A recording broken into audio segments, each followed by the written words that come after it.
ಸೋದರ ಸೋದರಿಯರೇ, ಅನಿ ಬೆಸೆಂಟ್ರ ಒಂದು ಜನ್ಮ ದಿನೋತ್ಸವದ ಅಂಗವಾಗಿ ಈ ಒಂದು ವಿಶೇಷ ವ್ಯಾಸಂಗ ಗೋಷ್ಠಿಯನ್ನು ಇಟ್ಕೊಂಡಿದೆ. ಸಿಟಿ ಲಾಡ್ಜ್ನವರು ಬಹಳ ಉತ್ಸಾಹದಿಂದ ಪ್ರತಿಯೊಬ್ಬರ ಏನು ಮಹನೀಯರಿದ್ದಾರೆ, ನಮ್ಮ ಥಿಯಾಸಫಿಕಲ್ ಸೊಸೈಟಿ ಒಂದು ಗಣ್ಯರು, ಅವರ ವಿಚಾರವಾಗಿ ಅವರು ಜೀವನ ಚರಿತ್ರೆ ಅದರ ಜೊತೆಗೆ ಅವರ ಕೃತಿಗಳು ಅದನ್ನು ಕುರಿತು ವ್ಯಾಸಂಗ ಗೋಷ್ಠಿಯನ್ನು ನಮ್ಮಲ್ಲಿ ಬಹಳ ಚೆನ್ನಾಗಿ ಇಟ್ಕೊಂಡು ಬಂದಿದೆ. ಇಲ್ಲಿ ಸಿಟಿ ಲಾಡ್ಜ್ನಲ್ಲಿ ಇಡೀ ಒಂದು ಸ್ಟೇಟ್ಗೆ ಒಂದು ಮಾದರಿ ಆಗಿರ್ತಕ್ಕಂತಹ ಲಾಡ್ಜ್ ಆಗಿದೆ. ಅದಕ್ಕೆ ಬಹಳ ಸಂತೋಷ. ತಾವೆಲ್ಲ ಇವತ್ತು ಏನು ಆಸಕ್ತಿಯಿಂದ ಅನಿ ಬೆಸೆಂಟ್ರ ಮೇಲಿನ ಭಕ್ತಿ ಶ್ರದ್ಧೆಯಿಂದ ಬಂದಿದ್ದೀರಿ, ತಮಗೆಲ್ಲರಿಗೂ ಕೂಡ ಆಹ್ವಾನ.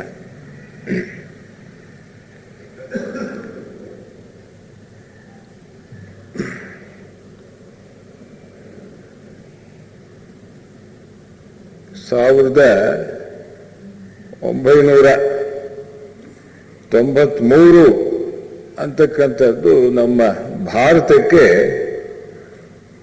ಒಂದು ವಿಶೇಷವಾಗಿರ್ತಕ್ಕಂತಹ ವರ್ಷ. ಅದು ಭಾರತದ ಮಟ್ಟಿಗೆ ಶತಮಾನೋತ್ಸವಗಳ ವರ್ಷ. 1993 ಅಂದರೆ 13 ವರ್ಷಗಳ ಹಿಂದೆ. ಯಾಕೆ ಅಂತ ಹೇಳಿದರೆ,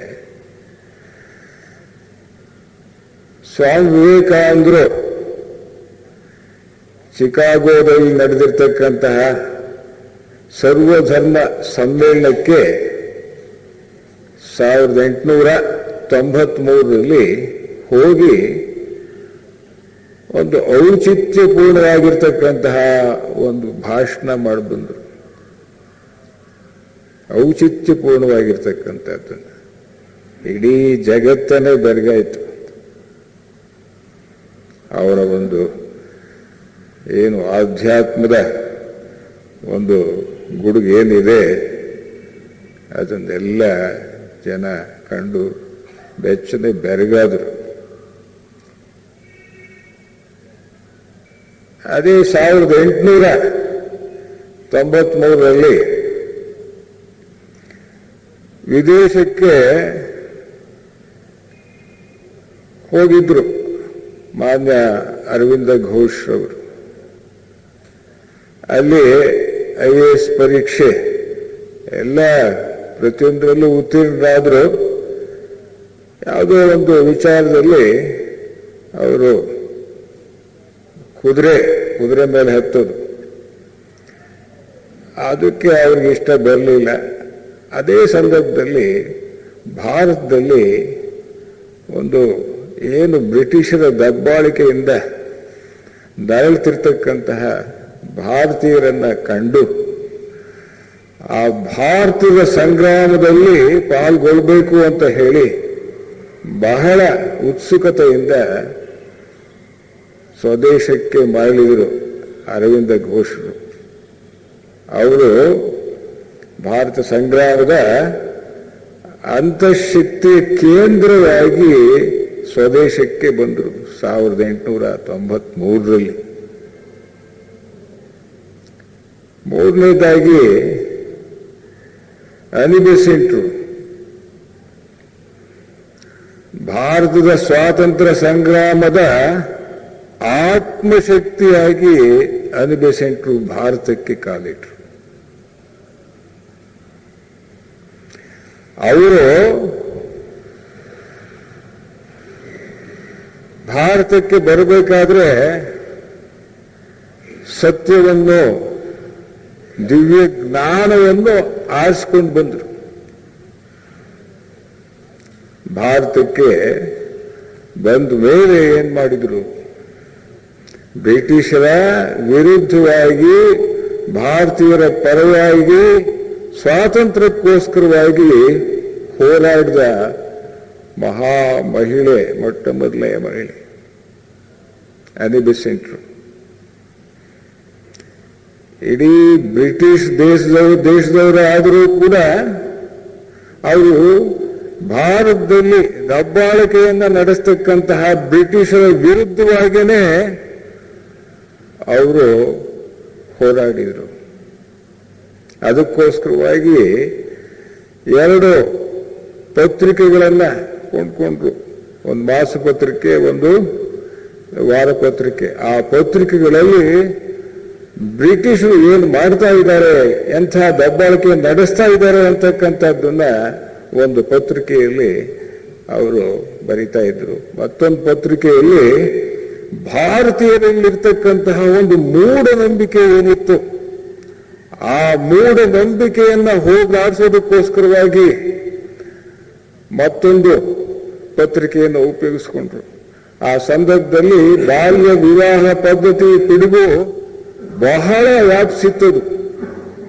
ಅದನ್ನು ಹೋಗಲಾಡಿಸಲು ಈಶ್ವರಚಂದ್ರ ವಿದ್ಯಾಸಾಗರರ ಜೊತೆಗೆ ಅವರು ಹೋರಾಡಿದರು. ಅದೇ ರೀತಿಯಲ್ಲಿ ಭಾರತದಲ್ಲಿ ನಾನಾ ರೀತಿಯ ಸಂಪ್ರದಾಯಗಳು, ಗೊಡ್ಡು ಸಂಪ್ರದಾಯಗಳು. ಏನೋ ಒಂದು ಮದುವೆ ನಡಿಬೇಕಂದ್ರೆ 16 ದಿವಸ ನಡೀತಿತ್ತು ಅವಾಗ. ಈಗ ಒಂದು ದಿವಸ ಮಧ್ಯಾಹ್ನದಾಗೆ ಮುಗಿದು ಹೋಗುತ್ತೆ. ಅದಕ್ಕೆ ನಾಂದಿ ಹಾಡಿದವರು ಯಾರಪ್ಪ ಅಂತ ಹೇಳಿದ್ರೆ ಅನಿ ಬೆಸೆಂಟ್. ಭಾರತದ ಏನೋ ಒಂದು ಸಂಸ್ಕೃತಿ ಇತ್ತು, ಮೂಢನಂಬಿಕೆಗಳಿಂದ ಕೂಡಿತ್ತು, ಅದನ್ನೆಲ್ಲ ತೊಡೆದು ಹಾಕಿ ಇಡೀ ಭಾರತದ ಸಂಸ್ಕೃತಿಯನ್ನ ಸರಳಗೊಳಿಸಿದರು. ಅದೇ ಸಂದರ್ಭದಲ್ಲಿ ಭಾರತ ಸಮಾಜ ಪೂಜೆ ಅಂತಕ್ಕಂಥದ್ದು ನಮಗೆಲ್ಲ ಗೊತ್ತಿದೆ. ಅದರಲ್ಲಿ ಮೊದಲನೇ ಅಧ್ವರ್ಯಾಗಿ ಜೆ ಕೃಷ್ಣಮೂರ್ತಿಯವರನ್ನ ಇಟ್ಟರು. ಪೂಜೆ ಮಾಡಿ ನೀನು ಹುಡುಗ ಅಂತ ಹೇಳಿ 1925ರಲ್ಲಿ. ಏನು ಮೂಢನಂಬಿಕೆಗಳಿದ್ದು ಅವನ್ನೆಲ್ಲ ಹೋಗ್ಲಾಡಿಸಲು ಬಹಳ ಪ್ರಯತ್ನ ಪಟ್ಟರು. ಇಲ್ಲೂ ಅಲ್ಲದೆ ಪಾರ್ಲಿಮೆಂಟ್ ಅಲ್ಲಿ ನಡೀತಾ ಇತ್ತು, ಇಲ್ಲಿ ಬ್ರಿಟನ್ದಲ್ಲಿ, ಇಂಗ್ಲೆಂಡ್ನಲ್ಲಿ. ಅಲ್ಲಿ ಹೋಗಿ ಅಲ್ಲಿ ಪಾರ್ಲಿಮೆಂಟ್ ಮೆಂಬರ್ಸ್ ಏನಿದ್ರು ಅವರ ಹತ್ರ ಎಲ್ಲ ಹೋಗಿ ನೋಡಿ, ಭಾರತದ ಜನ ಅಂತಕ್ಕಂಥವ್ರು ಅವರಿಗೆ ಸರಿಯಾದ ವಿದ್ಯಾಭ್ಯಾಸ ಇಲ್ಲ, ಮಕ್ಕಳಿಗೆ ಸರಿಯಾದ ಆಸ್ಪತ್ರೆಗಳಿಲ್ಲ, ಸರಿಯಾದ ಉದ್ಯೋಗವಿಲ್ಲ, ಕೇವಲ ಕ್ಲರ್ಕ್ ಮ್ಯಾನುಫ್ಯಾಕ್ಚರಿಂಗ್ ಎಜುಕೇಶನ್ ಕೊಡ್ತಾ ಇದ್ದೀರಿ ನೀವು, ಗುಮಾಸ್ತರನ್ನ ತಯಾರು ಮಾಡ್ತಕ್ಕಂತಹ ಒಂದು ಶಿಕ್ಷಣ ಕೊಡ್ತಾ ಇದ್ದೀರಿ. ಇದು ಭಾರತವನ್ನ ಆಳ್ತಕ್ಕಂಥ ಬ್ರಿಟಿಷರ ನಿಮಗೇನೆ ಒಂದು ಅವಹೇಳನ, ಇದು ಅವಮಾನ ಇದು ಅಂತ ಹೇಳಿ ಪ್ರಚೋದನೆ ಮಾಡ್ತಾ ಇದ್ರು ಅಂತ ಮಹಾ ಮಹಿಳೆ. ಅದೇ ರೀತಿಯಲ್ಲಿ ಅವರು ಒಂದು ಈ ಸಂಸ್ಥೆಯನ್ನು ಕಟ್ತಾರೆ. 1915ರಲ್ಲಿ ಬಾಂಬೆಯಲ್ಲಿ ಒಂದು ಕಾಂಗ್ರೆಸ್ ಅಧಿವೇಶನ ನಡೀತು. ಕಾಂಗ್ರೆಸ್ ಅಂದ್ರೆ ಅದು ಯಾವ ರಾಜಕೀಯ ಪಕ್ಷವಾಗಿರಲಿಲ್ಲ. ದೇಶದ ಸ್ವಾತಂತ್ರ್ಯ, ದೇಶಕ್ಕೆ ಸ್ವಾತಂತ್ರ್ಯ ತರೋದಕ್ಕೋಸ್ಕರವಾಗಿ ಆ ಒಂದು ಪಕ್ಷ ಕಟ್ಟಲ್ಪಟ್ಟಿತ್ತು. ಅದು ಯಾರಿಂದ 1885ರಲ್ಲಿ ಆ ಕಾಂಗ್ರೆಸ್ ಅಂತಕ್ಕಂತಹ ಒಂದು ಸಂಸ್ಥೆ ಯಾರಿಂದ ಕಟ್ಟಲ್ಪಟ್ಟು ಪ್ರಾರಂಭವಾಯಿತು ಅಂತ ಹೇಳಿದ್ರೆ, ಆಲನ್ ಆಕ್ಟೇವಿಯನ್ ಹ್ಯೂಮ್, ಎವೋ ಹ್ಯೂಮ್ ಅಂತಕ್ಕಂಥವರು ನಮ್ಮ ಥಿಯಾಸಫಿಸ್ಟೇ, ಅವರಿಂದ ಆ ಒಬ್ಬ ಅಧಿಕಾರಿಯಿಂದ ಅದು ಪ್ರಾರಂಭವಾಯಿತು ಕಾಂಗ್ರೆಸ್.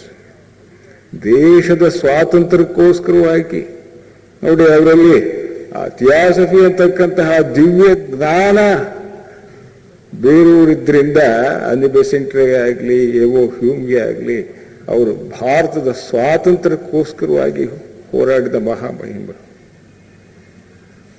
1919ರಲ್ಲಿ ಮಾಂಟೆಗ್ ಮತ್ತು ಚೆಲ್ಸ್ಫೋರ್ಡ್ ಅಂತಕ್ಕಂತಹ ಇಬ್ಬರು ಅಧಿಕಾರಿಗಳು ಬರ್ತಾರೆ.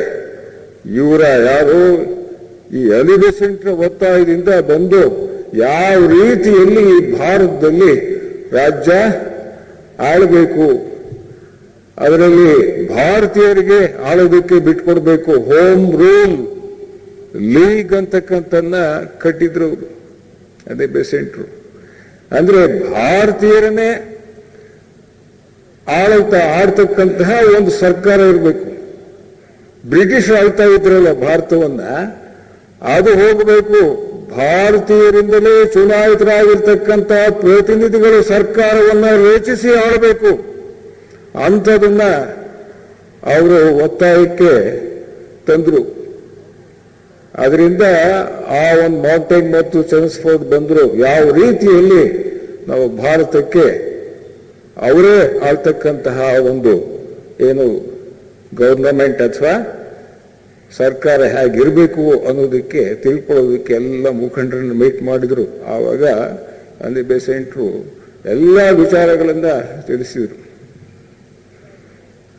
ಇಡೀ ಈ ಭಾರತದ ಸಂವಿಧಾನ ಏನಿದೆ, ಹಳ್ಳಿಗಳ ಲೆವೆಲ್ನಲ್ಲಿ ಗ್ರಾಮ ಪಂಚಾಯಿತಿ, ಆಮೇಲೆ ತಾಲೂಕ್ ಲೆವೆಲ್ನಲ್ಲಿ ತಾಲೂಕು ಬೋರ್ಡ್, ಡಿಸ್ಟ್ರಿಕ್ಟ್ ಬೋರ್ಡ್ಗಳು, ಅದೇ ರೀತಿಯಲ್ಲಿ ಒಂದು ಪ್ರಾಂತ್ಯದಲ್ಲಿ ಅಸೆಂಬ್ಲಿ, ವಿಧಾನಸಭೆ ಮತ್ತು ರಾಷ್ಟ್ರ ಮಟ್ಟದಲ್ಲಿ ಪಾರ್ಲಿಮೆಂಟ್, ಸಂಸತ್ತು, ಇವು ಹೇಗಿರಬೇಕು ಅಂತಕ್ಕಂಥದ್ದು ಇವಾಗೇನು ನಾವು ಅನುಭವಿಸ್ತಾ ಇದ್ದೀವಿ, ಅದನ್ನ ಮೊದಲನೇದಾಗಿ ರಚಿಸಿದವರು, ತೋರಿಸ್ಕೊಟ್ಟವ್ರು ಯಾರು ಅಂತ ಹೇಳಿದ್ರೆ ಅನಿ ಬೆಸೆಂಟ್. ನಮ್ಗೆ ಆಶ್ಚರ್ಯ ಆಗ್ಬೋದು. ಭಾರತದಲ್ಲಿ ಅಂತ ಮಹಾಮಹಿಮರಿದ್ರು. ಲಾಲ್ ಬಾಲ್ ಪಾಲ್, ಲಾಲಾ ಲಜಪತ್ ರಾಯ್, ಬಾಲ್ ಗಂಗಾಧರ ತಿಲಕ್, ಬಿಪಿನ್ ಚಂದ್ರ ಪಾಲ್, ಗಾಂಧೀಜಿ, ನೆಹರು ಇತ್ಯಾದಿ ಮಹನೀಯರೆಲ್ಲ ಇದ್ರು. ಆದ್ರೆ ತಲೆ ಯಾರ್ದು ಅಂತ ಹೇಳಿದ್ರೆ ಅನಿ ಬೆಸೆಂಟ್. ಆಶ್ಚರ್ಯವಾಗ್ಬೋದು. ಈಗೇನು ಈ ಒಂದು ಸಿಸ್ಟಮ್ ಇದೆ, ವ್ಯವಸ್ಥೆ ಇದೆ, ರಾಜಕೀಯ ವ್ಯವಸ್ಥೆ, ಎಲ್ಲವೂ ಕೂಡ ಆಮೂಲಾಗ್ರವಾಗಿ ಎಲ್ಲ ಅವರಿಂದಲೇ ಬಂದಿರತಕ್ಕಂಥದ್ದು. ಅವರ ಒಂದು ಕೂಸಿದು ಈ ಆಧುನಿಕ ಭಾರತ ಏನು ಇದರಲ್ಲಿ ನಾವು ಅನುಭವಿಸ್ತಾ ಇದ್ದೀವಿ, ಒಂದು ವ್ಯವಸ್ಥೆ ಇದೆ, ಅದೆಲ್ಲ ಅನಿ ಬೆಸೆಂಟ್ರ ಕೂಸು. ವಿದ್ಯಾಭ್ಯಾಸ ಅದ್ರ ಬಗ್ಗೆ ಇದು ಮಾಡಿದ್ರು. ಮನುಷ್ಯನ ಬೆಳವಣಿಗೆ ಅಂತ ಹೇಳಿದ್ರೆ ಪ್ರಜ್ಞೆಯ ಬೆಳವಣಿಗೆ, ಎಲ್ಲ ದೇಹ ಬೆಳವಣಿಗೆ ಅಲ್ಲ, ಅಥವಾ ಈ ಹಣದ ಬೆಳವಣಿಗೆ ಅಲ್ಲ, ಸಂಪತ್ತಿನ ಬೆಳವಣಿಗೆ ಅಲ್ಲ, ಅದು ಪ್ರಜ್ಞೆಯ ಬೆಳವಣಿಗೆ ಅಂತ ಹೇಳಿದ್ರು. ಶಿಕ್ಷಣ ಅಂತ ಹೇಳಿದ್ರೆ, ಎಜುಕೇಶನ್ ಅಂತ ಹೇಳಿದ್ರೆ. ಆಮೇಲೆ ಆಗ್ಲೇನೆ ಒಂದು ಭಾಷಾ ಸೂತ್ರ ಹಾಕೊಟ್ರು. ಪ್ರತಿಯೊಂದು ಪ್ರಾಂತ್ಯದಲ್ಲಿ ಆ ಪ್ರಾಂತ್ಯದ ಪ್ರಮುಖವಾಗಿರ್ತಕ್ಕಂತಹ ಭಾಷೆ ಏನಿದೆ, ಆ ಭಾಷೆಯಲ್ಲೇ ಮಕ್ಕಳಿಗೆ ಅವರು ವಿದ್ಯೆಯನ್ನು ಕಲಿಸ್ಬೇಕು. ಈಗ ಕರ್ನಾಟಕ ಇದೆ, ಇದರಲ್ಲಿ ಕನ್ನಡ ಮುಖ್ಯವಾಗಿರ್ತಕ್ಕಂಥದ್ದು. ಈ ಕನ್ನಡ ಮಾಧ್ಯಮವನ್ನು ಇಟ್ಕೊಂಡು ಕನ್ನಡ ಮೀಡಿಯಂ ಕ್ಲಾಸಸ್, ಅದರಲ್ಲಿ ಇದು ಏನೋ ವಿಜ್ಞಾನ ಆಗ್ಬೋದು, ಗಣಿತ ಆಗ್ಬೋದು, ಯಾವುದೇ ಆಗ್ಬೋದು, ಎಲ್ಲ ಕನ್ನಡ ಮೀಡಿಯಂ. ಆದರೆ ಇಂಗ್ಲಿಷ್ ಮಾತ್ರ ಎರಡನೇ ಕಡ್ಡಾಯ ಭಾಷೆ ಆಗಿರಬೇಕು. ಯಾಕೆ? ಇಂಗ್ಲಿಷ್ ಅವರು ನಮ್ಮನ್ನು ಆಡ್ತಾರಲ್ಲ, ಅವರನ್ನ ನಾವು ತಿಳ್ಕೊಳ್ಬೇಕಾದ್ರೆ ಅವರ ಭಾಷೆ ನಮಗೆ ಬರಲೇಬೇಕು. ಆದ್ರಿಂದ ಎರಡನೇ ಕಡ್ಡಾಯ ಭಾಷೆ ಅಂತ ಹೇಳಿದ್ರು. ಈ ಬುದ್ಧಿ ನಮ್ಗೆ ಈಗಲೂ ಕೂಡ ಬಂದಿಲ್ಲ. ಮಾತೃಭಾಷೆಯಲ್ಲೇನೆ ಒಂದು ವಿದ್ಯಾಭ್ಯಾಸ ನಡೀಬೇಕು. ಎರಡನೇ ಕಡ್ಡಾಯ ಭಾಷೆ ಇಂಗ್ಲಿಷ್ ಆಗಿರ್ಬೇಕು. ಇವರೆಲ್ಲ ವಿಜ್ಞಾನ ಪ್ರತಿಯೊಂದು ಏನು ಆ ಬ್ರಿಟಿಷರು ಅಷ್ಟು ಮುಂದುವರೆದಿದ್ರು, ಏನು ಓದ್ನಲ್ಲಿ ವಿಜ್ಞಾನದಲ್ಲಿ ನಮ್ಮ ಭಾರತೀಯರು ಕೂಡ ಅದೇ ಒಂದು ರೀತಿಯಲ್ಲಿ ಅವರಿಗೆ ಶಿಕ್ಷಣ ದೊರಕಬೇಕು. ಮಕ್ಕಳಿಗೆ ಭಾರತ ಅಭಿವೃದ್ಧಿ ಆಗಬೇಕು, ಇನ್ನೊಬ್ಬರ ಅಡಿಯಾಳಾಗಿರಬಾರದು ಅಂತಕ್ಕಂಥದ್ದನ್ನೇ ಒಂದು ದೊಡ್ಡ ಛಲ, ಒಂದು ಚಾಲೆಂಜ್ ಆಗಿ ತಗೊಂಡ್ಬಿಟ್ರು. ಭಾರತದ ಸ್ವಾತಂತ್ರ್ಯಕ್ಕೋಸ್ಕರವಾಗಿ, ಭಾರತಕ್ಕೆ ಸ್ವಾತಂತ್ರ್ಯ ಬರೋವರೆಗೂ ನಾನು ಅವಿರತವಾಗಿ ಹೋರಾಡ್ತೇನೆ. ಭಾರತದ ಸ್ವಾತಂತ್ರ್ಯಕ್ಕೋಸ್ಕರವಾಗಿ, ಭಾರತೀಯ ಜನಗಳ ಪರವಾಗಿ. ಈ ಆಧ್ಯಾತ್ಮ ಜೀವಿಗಳು ಈ ಅರೆಬೆತ್ತಲೆಯಲ್ಲಿ ಈ ಬೀದಿಗಳಲ್ಲಿ ಅಳೆಯೋದನ್ನ ಈ ಬೀದಿಗಳಲ್ಲಿ ಏನು ಓಡಾಡ್ತಾ ಇದ್ದಾರೆ ಅದನ್ನು ನೋಡೋದಕ್ಕೆ ನನ್ನ ಕೈಲಿ ಆಗೋದಿಲ್ಲ ಅಂತ ಹೇಳ್ಬಿಟ್ಟು ಇದು ಮಾಡಿ ಬ್ರಿಟಿಷರ ವಿರುದ್ಧವಾಗಿ ಒಂದ್ಸತಿ ಹೌಸ್ ಅರೆಸ್ಟ್ ಮಾಡಿ ನಾನು ಬಿಡೋದೇ ಇಲ್ಲ ಅಂತ ಹೇಳಿ ಇದು ಮಾಡಿದರು. ಎಲ್ಲ ರೀತಿಯಲ್ಲಿ ಸಾಂಸ್ಕೃತಿಕವಾಗಿ ಎಲ್ಲ ಅನೇಕ ರೀತಿಯ ಒಂದು ಕಾರ್ಯಕ್ರಮಗಳನ್ನು ಹಮ್ಮಿಕೊಂಡು ಇದೆಲ್ಲ ಮಾಡಿದರು. ರೈಟ್ ಆನರಬಲ್ ಶ್ರೀನಿವಾಸ ಶಾಸ್ತ್ರಿ ಮಹಾದೇಶಭಕ್ತ ಆತ ಹೇಳ್ತಾನೆ, ಮಹಾಜ್ಞಾನಿನೂ ಕೂಡ ಅಂತ ಹೇಳ್ತಾನೆ, ಯಾರಾದರೂ ಭಾರತೀಯ ಮುಖಂಡರಲ್ಲಿ ದೇಶಕ್ಕೋಸ್ಕರವಾಗಿ ಯಾರು ದುಡಿದ್ರು ಅದರಲ್ಲಿ 4 ಜನ ಏನು ಕೆಲಸ ಮಾಡಿದ್ರು ದೇಶಕ್ಕೋಸ್ಕರವಾಗಿ, ಆ 4 ಜನ ಏನು ಮಾಡಿದ್ರು ಅದೊಂದನ್ನೇ ಆ ಒಬ್ಬರೇನೆ, ಈ ಅನಿ ಬೆಸೆಂಟ್ ಒಬ್ಬರೇನೆ ಆ 4 ಜನರ ಒಂದು ಕೆಲಸ ಮಾಡಿದ್ದಾರೆ, ದೇಶಕ್ಕೋಸ್ಕರ ದುಡಿದಿದ್ದಾರೆ ಅಂತ ಹೇಳ್ತಾರೆ.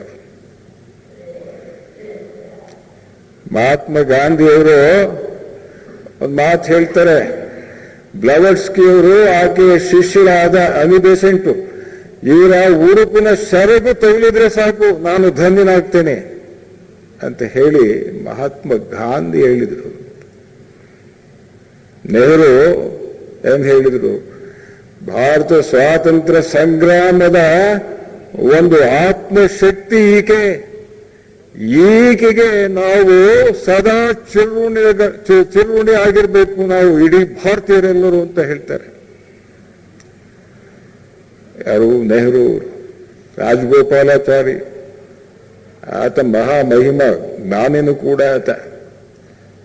ಅವರು ಮೊದಲನೇ ಗವರ್ನರ್ ಜನರಲ್ ಆಫ್ ಇಂಡಿಯಾ ಆಗಿದ್ರು.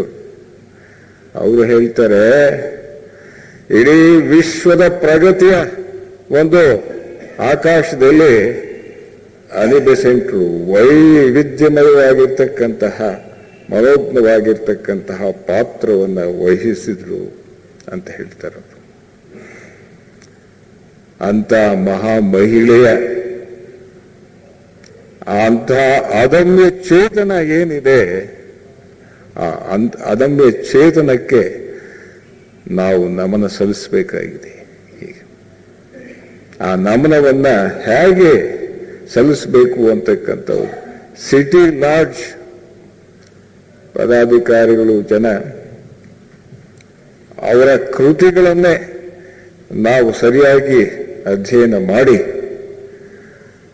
ಅವರಿಗೆ ಆ ಅದಮ್ಯ ಚೇತನಕ್ಕೆ ನಮನ ಸಲ್ಲಿಸಬೇಕು ಅನ್ನೋ ಒಂದು ಉದ್ದೇಶದಿಂದ ನಾವು ಇಲ್ಲೆಲ್ಲ ಸೇರಿದ್ದೀವಿ. ಅದಕ್ಕೆ ನಾವು 2 ಸಣ್ಣ ಪುಸ್ತಕಗಳನ್ನು ಆರಿಸ್ಕೊಂಡಿದ್ದೀವಿ. ಅವ್ರು ವಾರಣಾಸಿಯಲ್ಲಿ ಅವರು ಅನಿ ಬೆಸೆಂಟ್ರು 2 ವರ್ಷಗಳ ಕಾಲ 2 ವರ್ಷ ಹೋಗಿ ಅಲ್ಲಿ 3 ಲೆಕ್ಚರ್ ಮಾಡಿ ಬರ್ತಾರೆ. ಅವು 2 ಪುಸ್ತಕಗಳಿವೆ. ಮೊದಲನೇದಾಗಿ ಉಪನಿಷತ್ತುಗಳಲ್ಲಿನ ದಿವ್ಯ ಜ್ಞಾನ, ವಿಸ್ಡಮ್ ಇನ್ ಉಪನಿಷತ್ಸ್, ಅದರ ವಿಚಾರವಾಗಿ ಅದರಲ್ಲಿ 3 ಉಪನ್ಯಾಸಗಳಿರ್ತವೆ ಇವತ್ತು. ನಂತರ the laws of higher life, ಉನ್ನತ ಜೀವಿತದ ನಿಯಮಗಳು, ಅವು 3 ಇದ್ದಾವೆ. ಅದರಲ್ಲಿ ಒಂದು ಇವತ್ತು 4ನೇ ಉಪನ್ಯಾಸ. ಇನ್ನು ಉಳಿದ 2 ನಾಳೆ ಬೆಳಗ್ಗೆ ಇರ್ತವೆ. ಈಗ ಮೊದಲನೇದಾಗಿ ನಾವು ಈ ದಿವ್ಯ ಜ್ಞಾನ ಅಥವಾ ಈ ಉಪನಿಷತ್ತುಗಳು ಏನಿದೆ ಆ ಉಪನಿಷತ್ತುಗಳಲ್ಲಿನ ದಿವ್ಯ ಜ್ಞಾನದ ಬಗ್ಗೆ ತಗೊಳ್ಳೋಣ. ಮೊದಲೇ 3 ಲೆಕ್ಚರ್ಸ್ ಅವ. ಅದರಲ್ಲಿ ಮೊದಲನೇದಾಗಿ ಒಂದು ಮೊದಲನೇ ಉಪನ್ಯಾಸವನ್ನು ನಾನು ಮಾಡ್ತೇನೆ.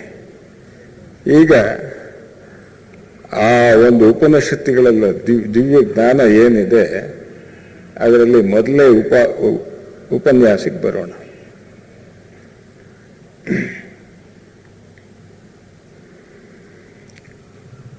ಚಾಂದೋಗ್ಯ ಉಪನಿಷತ್ನಲ್ಲಿ ಒಂದು ಪ್ರಕರಣ ಬರ್ತದೆ. ಎಲ್ಲ ಉಪನಿಷತ್ತುಗಳ ಬಗ್ಗೆ ಇವತ್ತು ಫಸ್ಟ್ 3 ಲೆಕ್ಚರ್ಸ್. ನಾರದ ಅವನು ಸಕಲ ವಿದ್ಯಾ ಪಾರಂಗತ, ಅವನು ನಾರದ ಅಂತಕ್ಕಂಥವನು ಅಸಾಧಾರಣವಾದ ವ್ಯಕ್ತಿ. ಅವನ ವ್ಯಕ್ತಿತ್ವವನ್ನು ಎಲ್ಲ ಪುರಾಣಗಳಲ್ಲಿ ನಾವು ನೋಡ್ಬಿಟ್ಟಿದ್ದೀವಿ. ಅವನಿಗೆ ಒಂದು ಜಿಜ್ಞಾಸೆ ಮೂಡುತ್ತೆ. ಏನಪ್ಪ ಅಂತ ಹೇಳಿದ್ರೆ, ನಾನು ಇಷ್ಟೆಲ್ಲ ಒಂದು ವಿದ್ಯೆಯಲ್ಲಿ ಮುಂದುವರೆದಿದ್ದೀನಿ, ಎಲ್ಲ ವಿದ್ಯೆಗಳು ನನಗೆ ಬರ್ತವೆ, ಆದರೂ ಕೂಡ ನನಗೆ ಯಾಕೋ ಸಮಾಧಾನವೇ ಇಲ್ಲ, ಶಾಂತಿನೇ ಇಲ್ಲ. ಅದಕ್ಕೋಸ್ಕರವಾಗಿ ನಾನು ಯಾರನ್ನ ನಾನು ಸಂಧಿಸ್ಲಿ, ಯಾವ ಮಹನೀಯ ನನಗೆ ಒಂದು ಜ್ಞಾನೋದಯ ತರ್ತಾನೆ ಅಂತಕ್ಕಂಥದ್ದು ಯೋಚಿಸ್ತಾ ಇದ್ದು ಕೆಲವಾರು ವಿಷಯಗಳನ್ನ ಕೇಳ್ತಾರೆ. ಇದೆಲ್ಲ ಆದ್ಮೇಲೆ ಅವರೆಲ್ಲ ಸೂಚಿಸೋದು ಸನತ್ ಕುಮಾರ್ರನ್ನ. ನೀನು ಸನತ್ ಕುಮಾರ್ನ ಹತ್ರಕ್ಕೆ ಹೋಗು, ಅಲ್ಲಿ ಅವ್ರು ನಿನಗೆ ಶಾಂತಿ ಬರೋದು ಮಾಡ್ತಾರೆ ಅಂತಂದು ಹೇಳ್ತಾರೆ. ಆವಾಗ ನಾರದ ಸನತ್ ಕುಮಾರ್ ಹತ್ರ ಹೋಗ್ತಾನೆ. ಹೋಗಿ, ಸ್ವಾಮಿ, ನಾನು ತಿಳಿದೇ ಇರ್ತಕ್ಕಂತಹ ವಿದ್ಯೆನೇ ಇಲ್ಲ, ಆದರೂ ಕೂಡ ನನಗೆ ನನ್ನ ಮನಸ್ಸಿಗೆ ಶಾಂತಿ ಇಲ್ಲ, ಆಮೇಲೆ ನನಗೇನು ತಿಳಿದಿಲ್ಲ ಅಂತ ಅನಿಸುತ್ತೆ ಅಂತ ಹೇಳಿದ. ಇಷ್ಟೆಲ್ಲ ವಿದ್ಯೆಗಳು ಬಂದ್ರು, ಸಕಲ ವಿದ್ಯಾ ಪಾರಂಗತನಾಗಿದ್ರೂ ಕೂಡ ನನಗೇನು ತಿಳಿದಿಲ್ಲ ಅಂತ ಅನಿಸುತ್ತೆ ಅಂತ ಹೇಳಿದ ನಾರದ. ಸನತ್ ಕುಮಾರನ್ನೆಲ್ಲ ಕೇಳಿದ್ರು. ಕೇಳಿ, ನಿನಗೆ ಏನೇನು ಬರುತ್ತೆ ಹೇಳಪ್ಪ ನೀನು, ಆಮೇಲೆ ನೋಡೋಣ ಅಂತ ಅಂದ್ರು. ಸ್ವಾಮಿ, ನನಗೆ ವೇದ ಬರ್ತದೆ, ವೇದಾಂಗಗಳು ಗೊತ್ತು ನಮಗೆ. ಆದ್ರೆ ಈ ಛಂದಸ್ಸು ವ್ಯಾಕರಣ ಇರ್ತಾವಲ್ಲ, ಅವೆಲ್ಲ ವೇದಾಂಗಗಳು. ಆಮೇಲೆ ಇತಿಹಾಸ ಗೊತ್ತು, ವಿಜ್ಞಾನ ಗೊತ್ತು, ಸಂಗೀತ ಗೊತ್ತು, ವಾದ್ಯ ನುಡಿಸೋದು ಗೊತ್ತು, ನನಗೆ ಸರ್ಪ ವಿದ್ಯೆ ಗೊತ್ತು, ನೀತಿ ಶಾಸ್ತ್ರ ಗೊತ್ತು, ಅನೇಕ ಶಾಸ್ತ್ರಗಳು ಎಲ್ಲ ವಿಚಾರಗಳನ್ನ ಹೇಳ್ತಾ ಬಂದ. ಅದು ಗೊತ್ತು, ಇದು ಗೊತ್ತು ಅಂತ ಹೇಳಿ ಅದೆಲ್ಲ ಕೇಳಿದ್ರು ಸನತ್ ಕುಮಾರ್. ಹೌದಾ, ಇದೆಲ್ಲ ಹೆಸರು, ಬರೀ ಹೆಸರು ಕಣಪ್ಪ ನೀನು ಓದಿರೋದು, ಇದೆಲ್ಲ ಹೆಸರುಗಳು, ಇನ್ನೇನು ಇಲ್ಲ, ಇದರಲ್ಲಿ ಏನು ತಿಳಿಲಿಲ್ಲ ಕಣವ ಅಂತ ಅಂದ್ರು. ಯಾರು? ಸನತ್ ಕುಮಾರ್ ನಾರದನಿಗೆ. ಮತ್ತೆ ಏನ್ ಮಾಡ್ಬೇಕು ಸ್ವಾಮಿ, ಎಂಥ ವಿದ್ಯೆ ನನಗೆ ಬೇಕು, ನನಗೆ ಮನಸ್ಸಿಗೆ ಶಾಂತಿಯನ್ನು ತರಬೇಕು, ಅಂತಹ ವಿದ್ಯೆಯನ್ನು ಕೊಡಿ. ಇದೆ ಯಾವುದು ಆ ವಿದ್ಯೆ ಅಂತ ಹೇಳಿದ್ರೆ ಆತ್ಮವಿದ್ಯೆ, ಬ್ರಹ್ಮವಿದ್ಯೆ ಅಂತ ಹೇಳಿದ್ರು ಸನತ್ ಕುಮಾರ್. ಅದ್ರ ವಿಚಾರ ಏನು ಅಂತ ಹೇಳಿಬಿಟ್ಟು ಆ ನಾರದ ಎಲ್ಲ ಪ್ರಶ್ನೆ ಹಾಕ್ತಾ ಬರ್ತಾನೆ. ಮತ್ತು ಅದಕ್ಕೆ ಸನತ್ ಕುಮಾರ್ ಸರಿಯಾಗಿ ಉತ್ತರ ಕೊಡ್ತಾ ಬರ್ತಾರೆ.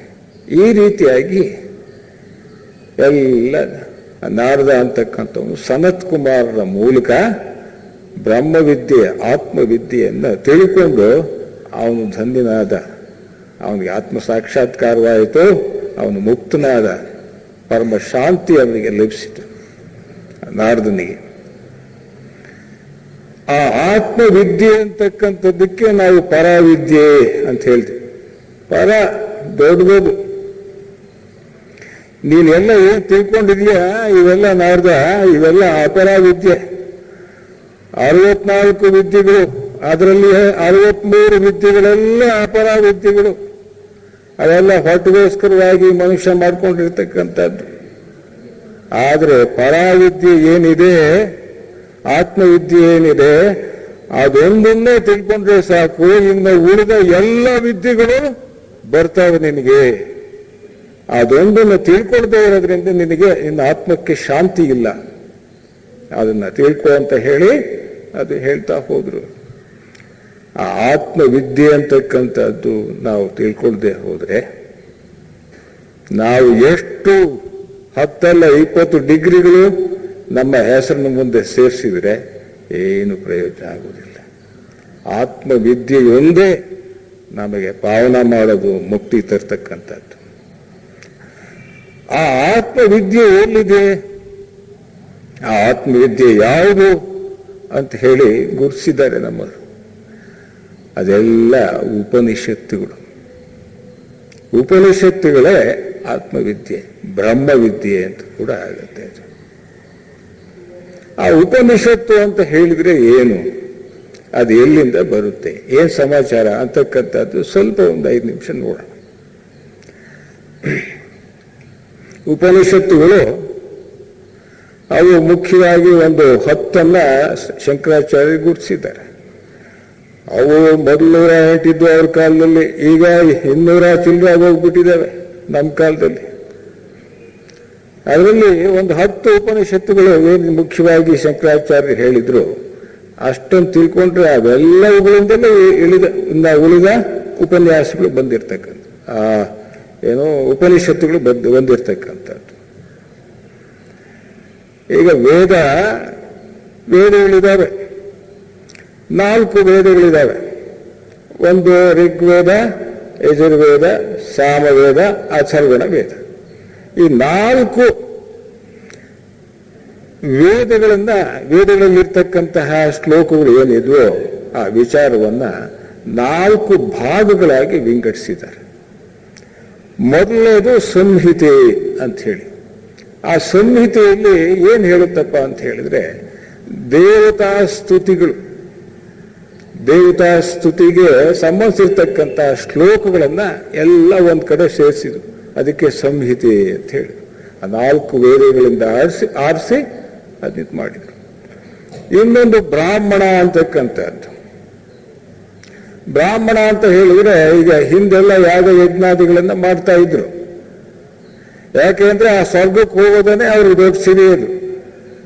ನಮಗೆ ಮುಕ್ತಿ ಪಡಿಬೇಕು ಅನ್ನೋದು ಆಗಿನ ಜನಗಳಲ್ಲಿ ಇರಲಿಲ್ಲ. ರಾಜರು ಇತ್ಯಾದಿ ಅವರೆಲ್ಲ ಏನ್ ಮಾಡಿಸ್ತಾ ಇದ್ರು ಅಂತ ಯಜ್ಞ ಯಾಗಾದಿಗಳನ್ನು ಮಾಡಿಸ್ತಾ ಇದ್ರು. ಅದಕ್ಕೆ ಕರ್ಮಕಾಂಡ ಅಂತ ಕರೀತಾರೆ ಯಜ್ಞ ಯಾಗಾದಿಗಳಿಗೆ. ಆ ಯಜ್ಞ ಯಾಗಾದಿಗಳನ್ನ ಮಾಡಬೇಕಾದ್ರೆ ಒಂದು ಕ್ರಮ ಬೇಕಲ್ಲ. ಆ ಕ್ರಮಕ್ಕೆ ತಕ್ಕಂತೆ ಯಾವ್ಯಾವ ಹಂತದಲ್ಲಿ ಯಾವ್ಯಾವ ಶ್ಲೋಕಗಳನ್ನ ಹೇಳಬೇಕು ಇತ್ಯಾದಿ ಅದೆಲ್ಲವುಗಳನ್ನ ಸೇರಿಸೋದು ಬ್ರಾಹ್ಮಣ ಅಂತ ಮಾಡಿದ್ರು. ನಂತರ 3ನೇದಾಗಿ ಅರಣ್ಯಕಗಳು ಅಂತ ಹೇಳಿ, ಈ ಬ್ರಾಹ್ಮಣದಲ್ಲಿ ಬರ್ತಕ್ಕಂತಹ ಏನು ಶ್ಲೋಕಗಳಿದ್ವೋ ಆ ಯಜ್ಞ ಯಾಗಾದಿಗಳನ್ನ ಹೇಗೆ ಮಾಡಬೇಕು ಅನ್ನೋ ಒಂದು ಶ್ಲೋಕಗಳಿದ್ದು ವಿಚಾರ ಇತ್ತು. ಅದಕ್ಕೆ ಆಧ್ಯಾತ್ಮಿಕ ಅರ್ಥವನ್ನ ಕೊಟ್ಟರು. ಇದು ಅರಣ್ಯಕ ಆಯಿತು. 4ನೇದು ಯಾವುದು ಅಂತ ಹೇಳಿದ್ರೆ ಉಪನಿಷತ್ತುಗಳು. ಇಡೀ ವೇದಗಳೇನಿದ್ವೋ ಆ ವೇದಗಳಲ್ಲಿ ಇರ್ತಕ್ಕಂತಹ ಒಂದು ಆಧ್ಯಾತ್ಮ ಸಾರ ಆ ಉಪನಿಷತ್ತುಗಳಲ್ಲಿದೆ. ಆ ಉಪನಿಷತ್ತುಗಳಲ್ಲಿ ಮೊದಲನೇದೇನಿದೆ, ಸಂಹಿತೆ, ಅರಣ್ಯಕ, ಬ್ರಾಹ್ಮಣ ಇವೆಲ್ಲ ಏನಿದೆ ಅವುಗಳಲ್ಲಿ ಒಂದು ಆಧ್ಯಾತ್ಮದ ಅನುಭವಗಳು ಇರಲಿಲ್ಲ. ಈ ಉಪನಿಷತ್ತುಗಳಲ್ಲಿ ಕೇವಲ ಆಧ್ಯಾತ್ಮಿಕ ಅನುಭವಗಳು ಮತ್ತು ಆ ಆತ್ಮ ದರ್ಶನ ಮಾಡೋದಕ್ಕೋಸ್ಕರವಾಗಿ ಮುಕ್ತಿ ಪಡೆಯೋದಕ್ಕೆ ಏನು ಸಾಧನೆ ಅನ್ನೋದು ಈ ಉಪನಿಷತ್ತುಗಳಲ್ಲಿ ಬರ್ತದೆ. ಈ ಉಪನಿಷತ್ತು ಅಂತ ಹೇಳಿದ್ರೆ ಅದಕ್ಕೆ ಅರ್ಥ ಏನಪ್ಪಾ ಅಂತ ಹೇಳಿದ್ರೆ ಭಕ್ತಿಪೂರ್ವಕವಾಗಿ ಹತ್ರ ಕುಳಿತು ಕೇಳೋದು. ಭಕ್ತಿಪೂರ್ವಕವಾಗಿ ಹತ್ರ ಕುಳಿತು ಕೇಳ್ತಕ್ಕಂಥದ್ದಕ್ಕೆ ಉಪನಿಷತ್ ಅಥವಾ ರಹಸ್ಯ ಬೋಧಗಳು ಅಂತಲೂ ಕೂಡ ಇನ್ನೊಂದು ಅರ್ಥ ಇದೆ. ಆ ಉಪನಿಷತ್ತುಗಳಿಗೆ ವ್ಯಾಸರು ಇತ್ಯಾದಿ ಅವ್ರು ಏನ್ ಮಾಡಿದ್ರು, ಅದಕ್ಕೆ ವೇದಾಂತ ಅಂತ ಹೇಳ್ಬಿಟ್ರು ಅವರು.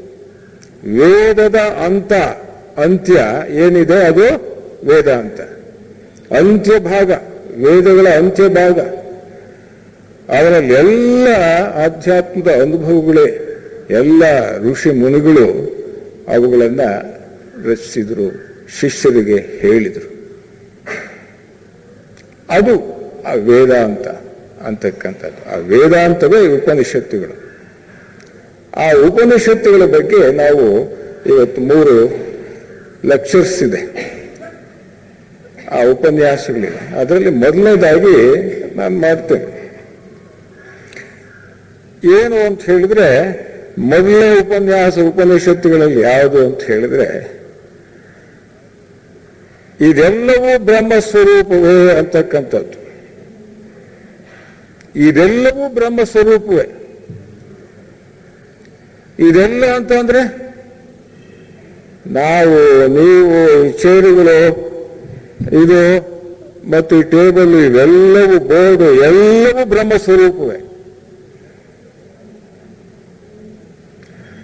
ಬ್ರಹ್ಮ ಅಂತ ಹೇಳಿದ್ರೆ ಇಡೀ ವಿಶ್ವದ ಸೃಷ್ಟಿಯ ತಿರುಳು ಏನಿದೆ, ಆ ತಿರುಳು ಎಸೆನ್ಸ್, ಆ ಎಸೆನ್ಸ್ ಏನಿದೆ, ತಿರುಳು ಏನಿದೆ, ಅದೇ ಬ್ರಹ್ಮ ಅಥವಾ ಆತ್ಮ.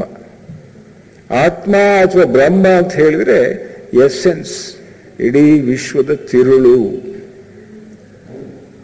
ಈ ಬ್ರಹ್ಮ ಅಂತಕ್ಕಂಥದ್ದು ಅದನ್ನ ಹೇಗೆ ಬಂತು ಆ ಪದ ಅಂತ ಹೇಳಿದ್ರೆ, ಈ ಸೃಷ್ಟಿಯಲ್ಲಿ ಅನೇಕ ಅಖಿಲಾಂಡ ಕೋಟಿ ಬ್ರಹ್ಮಾಂಡಗಳಿದ್ದಾವೆ. ಆ ಸೂರ್ಯ ಅಂತಕ್ಕಂಥದ್ದು ಒಂದು ಬ್ರಹ್ಮಾಂಡ, ಅದಕ್ಕೆ ನಾವು ಸೇರಿದ್ದೀವಿ. ಇಂಥ ಬ್ರಹ್ಮಾಂಡಗಳು ಕೋಟ್ಯಾಂತರ ಇದ್ದಾವೆ.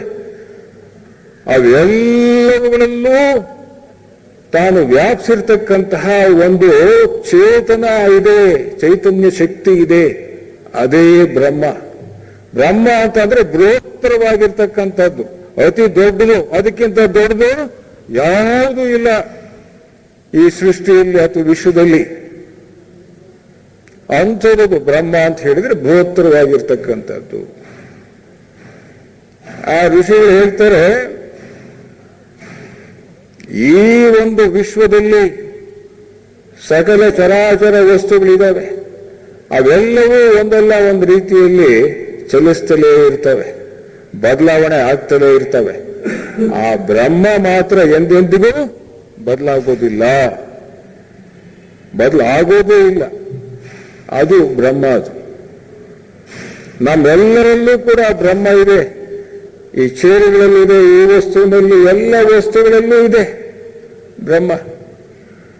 ಇವಾಗ ನಮ್ಮಲ್ಲಿದೆ, ಪ್ರಾಣಿಗಳಲ್ಲಿದೆ, ಸಸ್ಯಗಳಲ್ಲಿದೆ ಅಂತ ಹೇಳಿದ್ರೆ ಒಂದು ಮಟ್ಟಕ್ಕೆ ಹೋಗ್ತೀವಿ ನಾವು.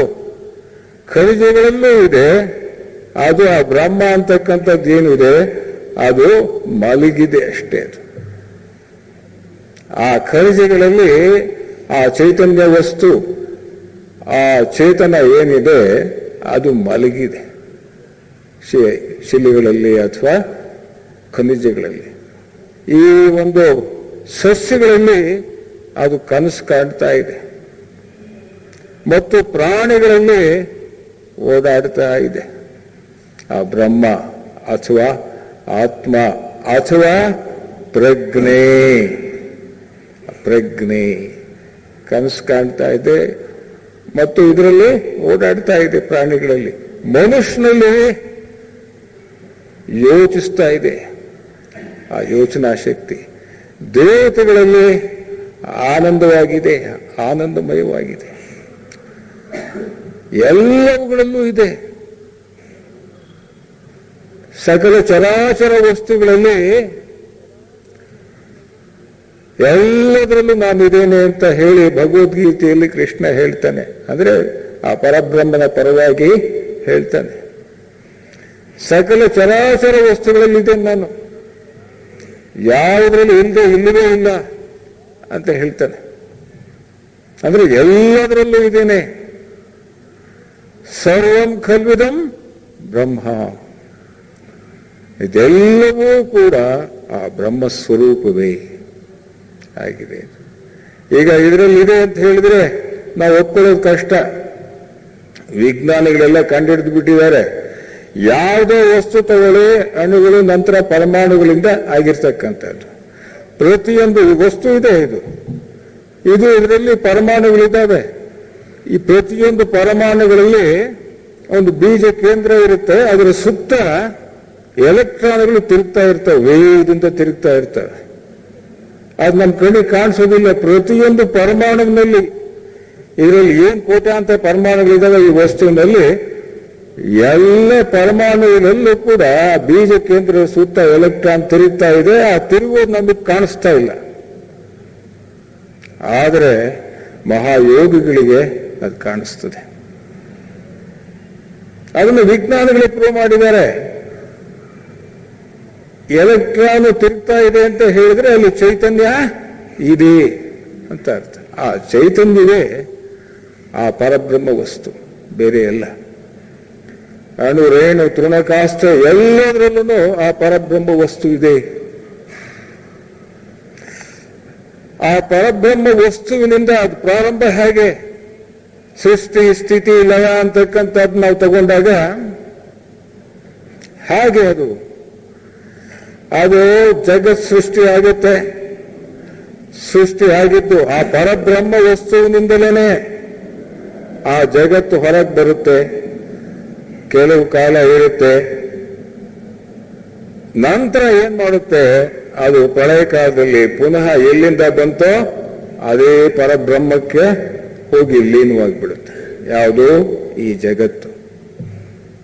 ಅದಕ್ಕೆ ಮುಂಡಕೋಪನಿಷತ್ನಲ್ಲಿ ಒಂದು ಹೋಲಿಕೆ ಕೊಟ್ಟಿದ್ದಾರೆ. ಜೇಡ್ರ ಹುಳ ಇರುತ್ತೆ. ಜೇಡ್ರ ಹುಳ ಅಂತಕ್ಕಂಥದ್ದು ಏನ್ ಮಾಡುತ್ತೆ, ತನ್ನ ರಸವನ್ನ ಹೊರಗೆ ಬಿಟ್ಟು ತಂತುಗಳನ್ನು ಮಾಡಿ ಒಂದು ಜೇಡ್ರ ಬಲೆಯನ್ನ ಹೆಣೆಯುತ್ತೆ. ನಂತರ ಜೇಡ್ರ ಬಲೆ ಇರುತ್ತೆ, ಅದಾದ ಮೇಲೆ ಅದಕ್ಕೆ ಬೇಕು ಅಂತ ಅಂದಾಗ ಹಿಂದಕ್ಕೆ ಕೇಳ್ಕೊಂಡ್ಬಿಡುತ್ತೆ. ಜೇಡ ಅಂತಕ್ಕಂಥದ್ದು ಆ ಬಲೆಯನ್ನ, ತಂತುವನ್ನ ಹಿಂದಕ್ಕೆ ಕೇಳ್ಕೊಂಡ್ಬಿಡುತ್ತೆ ಪುನಃ. ಹಾಗೆ ಈ ವಿಶ್ವ ಅಂತಕ್ಕಂಥದ್ದು ಆ ಪರಬ್ರಹ್ಮ ವಸ್ತುವಿನಿಂದ ಹೊರಗೆ ಬಂದು ಅಲ್ಲಿ ಕೆಲವು ಕಾಲ ಇದ್ದು ನಂತರ ಪುನಃ ಆ ಪರಬ್ರಹ್ಮನೊಳಕ್ಕೆ ಐಕ್ಯವಾಗತ್ತೆ. ನೋಡಿ, ಈ ವಿಚಾರನ ಆ ಒಂದು ಉಪನಿಷತ್ತು ಹಿಡಿದಿಡ್ತು, ಮುಂಡಕೋಪನಿಷತ್ತು, ಜೇಡನ ಒಂದು ಉದಾಹರಣೆಯಿಂದ.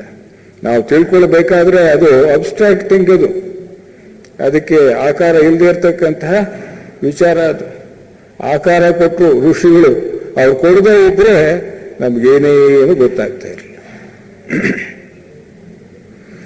ಹೇಗಿದೆ ಅದು ಸಕಲ ಚರಾಚರ ವಸ್ತುಗಳಲ್ಲಿ ಹೇಗಿದೆ ಅನ್ನೋದಕ್ಕೆ ನೋಡಿ, ಒಂದು ಶ್ವೇತಾಶ್ವರ ಒಂದು ಉಪನಿಷತ್ ಹೇಳ್ತದೆ.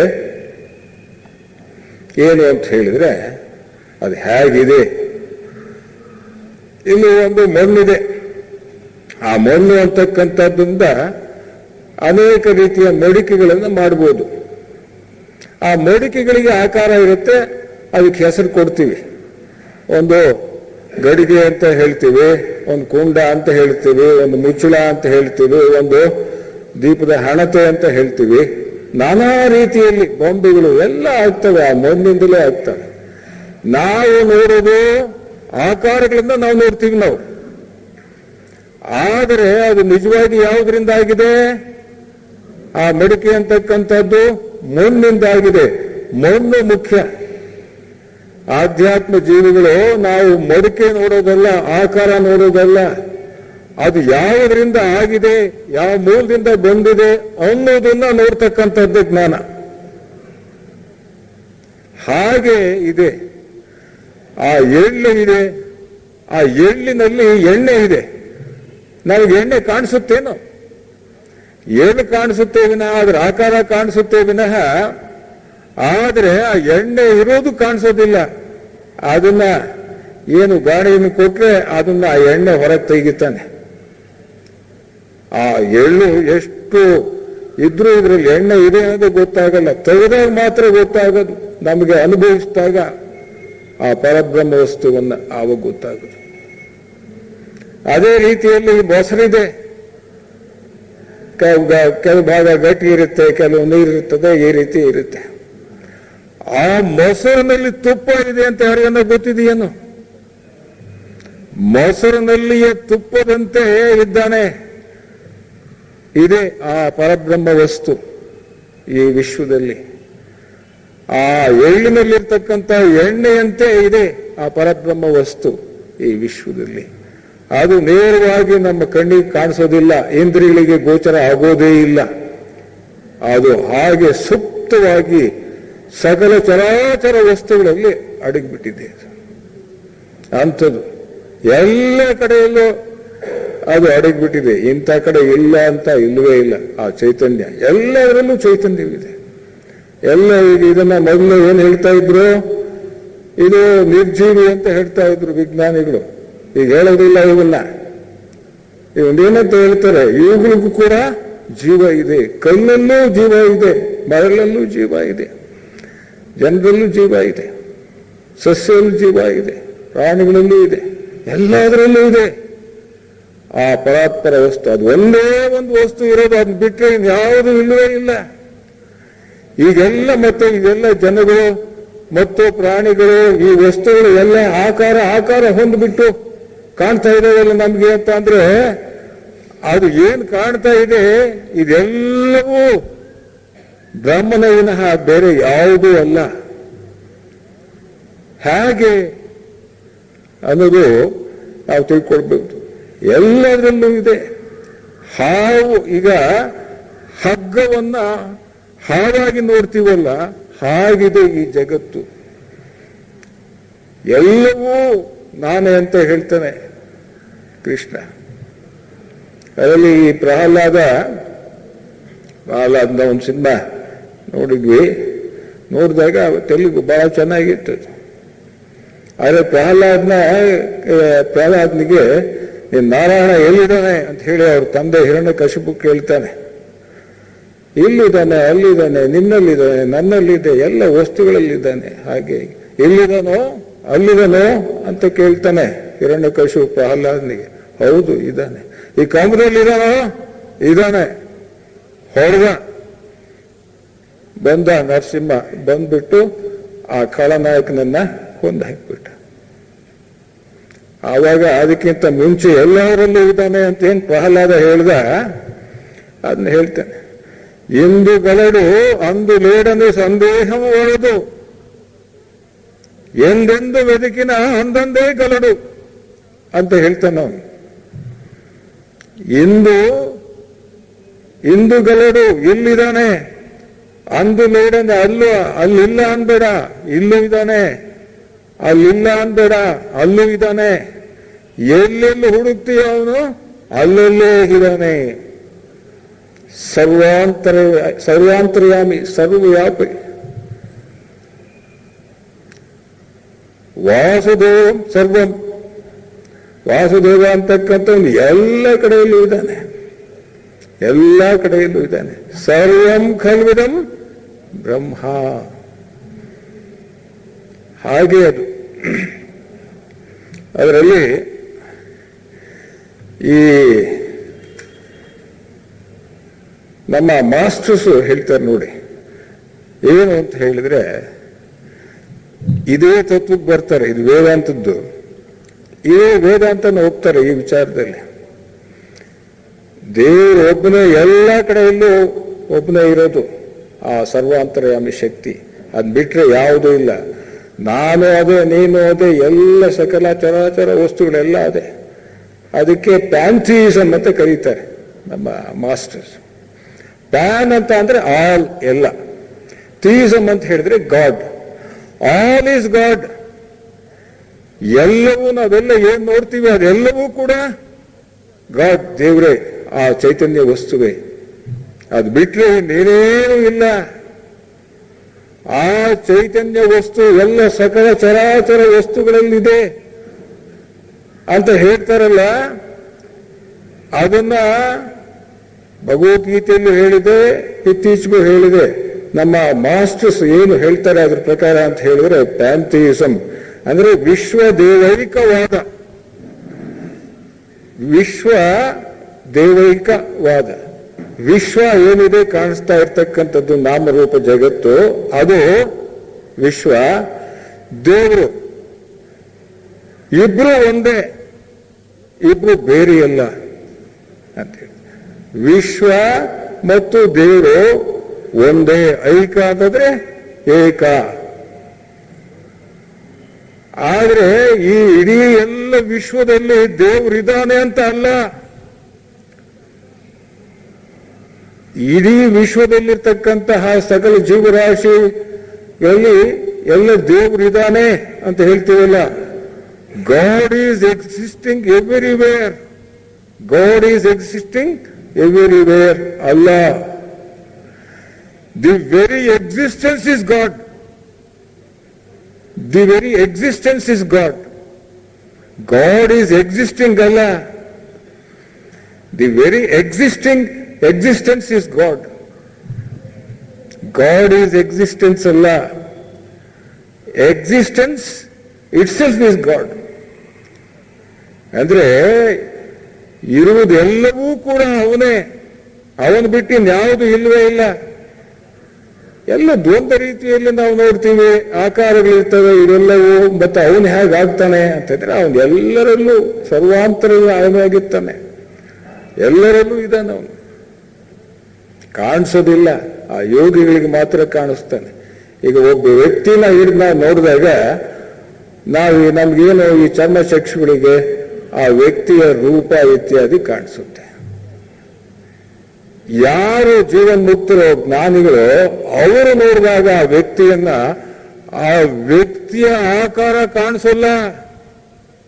ಮಾಂಸದ ಮುದ್ದೆ ಅಲ್ಲ ವ್ಯಕ್ತಿ, ಆ ಚೈತನ್ಯದ ಸೆಲೆ ಅದು. ಆ ಇಡೀ ವ್ಯಕ್ತಿಯಲ್ಲಿ ಹರಿತಕ್ಕಂತಹ ಚೈತನ್ಯವನ್ನ ಆ ಮಹಾತ್ಮರು ನೋಡ್ತಾರೆ. ವ್ಯಕ್ತಿಯನ್ನ ನೋಡಲ್ಲ, ಆ ಸ್ಥೂಲ ಶರೀರವನ್ನ ನೋಡಲ್ಲ, ಅವನಲ್ಲಿ ಹರಿತಕ್ಕಂತಹ ಚೈತನ್ಯವನ್ನ ನೋಡ್ತಾರೆ. ಅದಕ್ಕೇನೆ ಅವನು ಆ ವ್ಯಕ್ತಿ ಚೈತನ್ಯ, ಆ ವಸ್ತು ಚೈತನ್ಯ ಅಂತ ಹೇಳ್ತಾರೆ, ಆ ಪರಬ್ರಹ್ಮ ವಸ್ತು ಅಂತ ಹೇಳ್ತಾರೆ. ಆದ್ರಿಂದ ಇದರಲ್ಲಿ God itself is existence. God is existing ಅಲ್ಲ, God itself is existence. ಇರುವುದು ಎಲ್ಲವೂ ಕೂಡ ಅವನೇ, ಆ ಪರಬ್ರಹ್ಮವೇ. ಅವನು ಬಿಟ್ಟು ಯಾವುದು ಇಲ್ಲವೇ ಇಲ್ಲ ಅನ್ನೋದು ಇಲ್ಲಿ ನಾವು ತಿಳ್ಕೊಳ್ಬೇಕಾಗಿದೆ. ಈಶಾವಾಸ್ಯ ಉಪನಿಷತ್ನಲ್ಲಿ ಈಶಾವಾಸ್ಯಮಿದಂ ಸರ್ವಂ, ಇದೆಲ್ಲವೂ ಕೂಡ ಆ ಈಶನ ವಾಸಸ್ಥಾನವೇ, ಆ ಪರಬ್ರಹ್ಮ ವಸ್ತುವಿನ ಮಹಾ ಚೈತನ್ಯದ ವಾಸಸ್ಥಾನವೇ ಅಂತ ಹೇಳುತ್ತೆ. ಅಂತರ್ಬಹಿಶ್ಚ ತತ್ಸರ್ವಂ ವ್ಯಾಪ್ಯ ನಾರಾಯಣ ಸ್ಥಿತ ಅಂತ ಹೇಳ್ತಿರಲ್ಲ ಈ ಜ್ಯೋತಿ ಪೂಜೆಯಲ್ಲಿ. ಅಂತರ್ ಒಳಗಡೆ ಇದ್ದಾನೆ, ಬಹಿಶ್ಚ ಹೊರಗಡೆ ಇದ್ದಾನೆ, ಎಲ್ಲ ಕಡೆಯಲ್ಲೂ ಆ ನಾರಾಯಣ ವ್ಯಾಪಿಸಿದ್ದಾನೆ. ನಾರಾಯಣ ಅಂತ ಹೇಳಿದ್ರೆ ಅವನಿಗೆ 4 ಭುಜ ಇತ್ಯಾದಿ ಕಿರೀಟ ಇಟ್ಕೊಂಡಿದ್ದಾನೆ, ಅದು ಗದೆ ಇತ್ಯಾದಿ ಚಕ್ರ ಇದ್ದಾವೆ ಅಲ್ಲ. ಇವೆಲ್ಲ ಸಾಮಾನ್ಯ ಜನಕ್ಕೆ ಗೊತ್ತಾಗೋದಕ್ಕೆ ಅದು ಮನುಷ್ಯನಿಗಿಂತ ಬಹಳ ವಿಶೇಷವಾಗಿದ್ದಾನೆ ಅಂತಕ್ಕಂಥದ್ದು. ನಾರ ಅಂತ ಅಂದ್ರೆ ಚಲನೆ, ಚಲಿಸ್ತಕ್ಕಂಥದ್ದು. ನಾರಾಯಣ ಅಂತ ಹೇಳಿದ್ರೆ ಎಲ್ಲ ಕಡೆಯಲ್ಲೂ ಚಲಿಸ್ತಕ್ಕಂತಹ ಮಹಾ ಚೈತನ್ಯ ವಸ್ತು ಅಂದ್ರೆ ಅದೇ ನಾರಾಯಣ ಅಂತಕ್ಕಂಥದ್ದು. ವಿಷ್ಣು ಅಂತ ಹೇಳಿದ್ರೆ ದಿ ಕೋರ್ ಆಫ್ ಥಿಂಗ್ಸ್. ಏನು ಈ ಸಕಲ ಚರಾಚರ ವಸ್ತುಗಳಿದ್ದಾವೆ ಅವುಗಳಲ್ಲಿ ಅಂತರ್ಗತವಾಗಿರ್ತಕ್ಕಂತಹ ಒಂದು ಚೈತನ್ಯವೇ ವಿಷ್ಣು. ಅಲ್ಲಿ ಒಂದು ಮನುಷ್ಯನ ರೂಪ ತಂದು ತೋರಿಸ್ತಾರೆ. ಆ ಮನುಷ್ಯ ರೂಪದಲ್ಲಿರ್ತಕ್ಕಂತಹ ದೇವತೆಗಳೇನಿದ್ದಾರೆ, ಆ ದೇವತೆಗಳಲ್ಲೂ ಕೂಡ ಪರಬ್ರಹ್ಮ ವಸ್ತು ಇದೆ. ನಮ್ಮಲ್ಲೂ ಇದೆ, ಪ್ರಾಣಿಗಳು, ಸಸ್ಯಗಳಲ್ಲಿ ಎಲ್ಲದರಲ್ಲೂ ಇದೆ. ಆದ್ರಿಂದ ಸರ್ವಂ ಖಲ್ವಿದಂ ಬ್ರಹ್ಮ, ಇದೆಲ್ಲವೂ ಕೂಡ ಬ್ರಹ್ಮವೇ ಆಗಿದೆ ಅಂತಕ್ಕಂಥದ್ದನ್ನ ನಾವಿಲ್ಲಿ ತಿಳ್ಕೊಳ್ಬೇಕಾಗಿದೆ. ನಂತರ ನೋಡಿ, ಈ ಭಗವದ್ಗೀತೆಯಲ್ಲಿ ಒಂದು ಶ್ಲೋಕ ಹಿಂಗೆ ಹೇಳುತ್ತೆ, 7ನೇ ಅಧ್ಯಾಯ 19ನೇ ಶ್ಲೋಕ. ಅನೇಕ ಜನ್ಮಗಳ ಕೊನೆಯಲ್ಲಿ ಜ್ಞಾನಿಯು ಇಲ್ಲಿ ಕಾಣುವುದೆಲ್ಲವೂ ವಾಸುದೇವನೇ ಎಂದು ನನ್ನನ್ನು ಯಥಾವತ್ತಾಗಿ ತಿಳಿಯುತ್ತಾನೆ. ಏನ್ ಕಾಣಿಸ್ತಾ ಇದೆ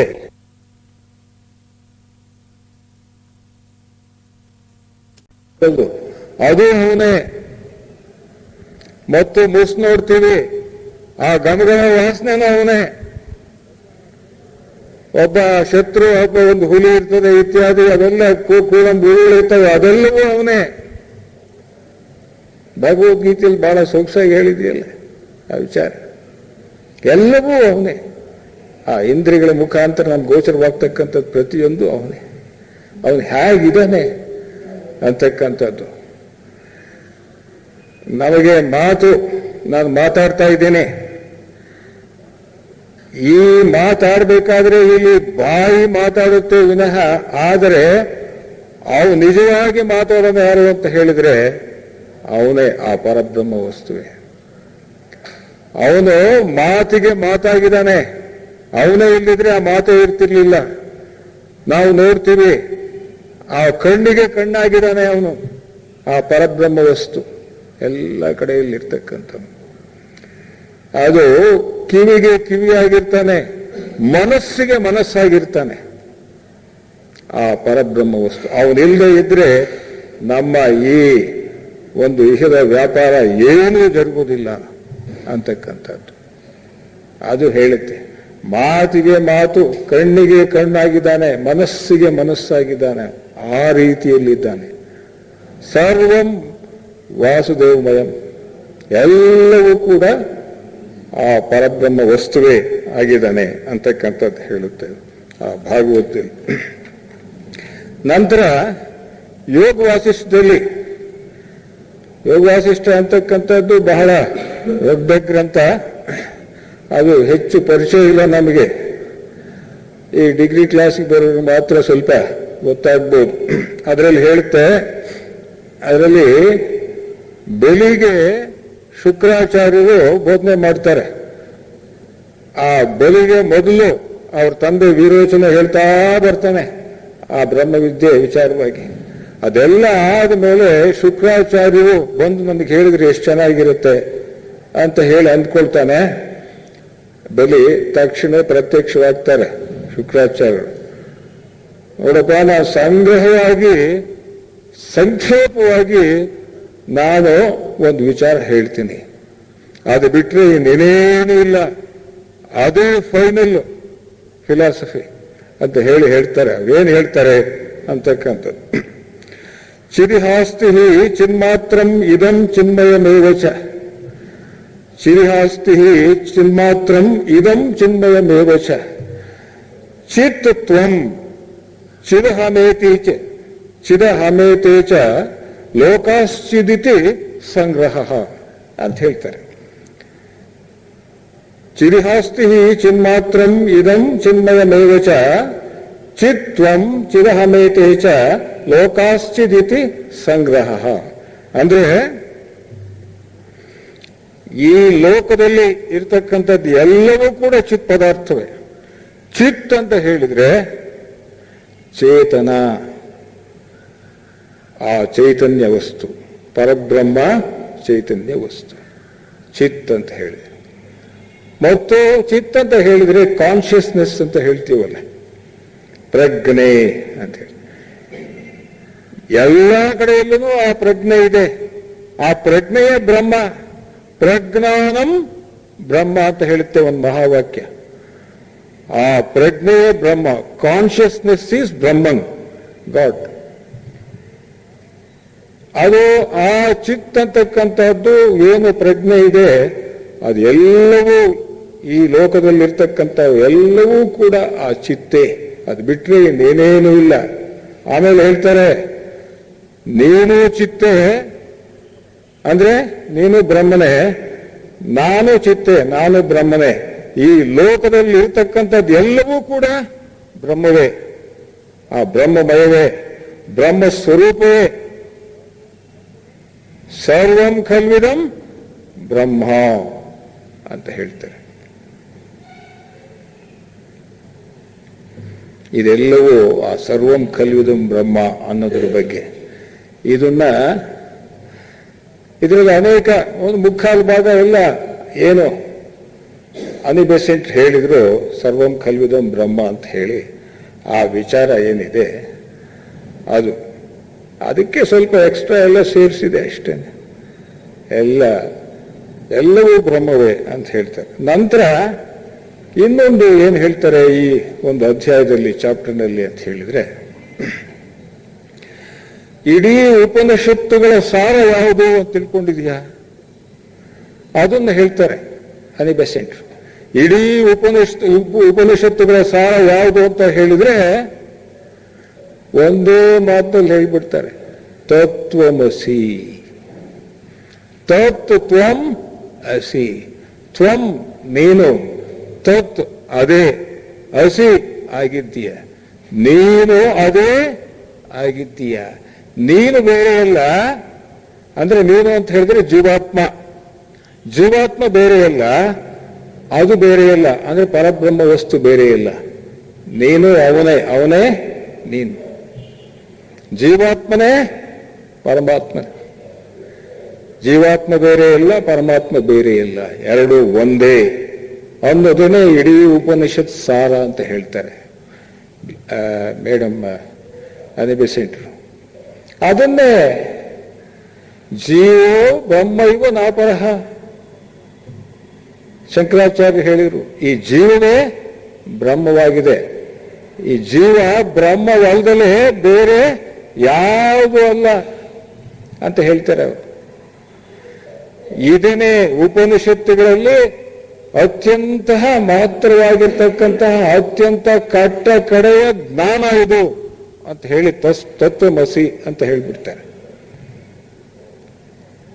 ಇದು ಬಿಟ್ಟರೆ ಇದಕ್ಕಿಂತ ದೊಡ್ಡದು ಯಾವುದೂ ಇಲ್ಲ ಅದರಲ್ಲಿ. ಇದೆಲ್ಲವನ್ನ ಹೇಗೆ ಹೇಳ್ತಾರೆ ಆ ಋಷಿಗಳೆಲ್ಲ ಅಂತ ಹೇಳಿದ್ರೆ, ಅರವಿಂದರು ಹೇಳ್ತಾರೆ ಒಂದು, ಇದೆಲ್ಲ ಸುಳ್ಳೆಲ್ಲ ಈ ಮಾತುಗಳು.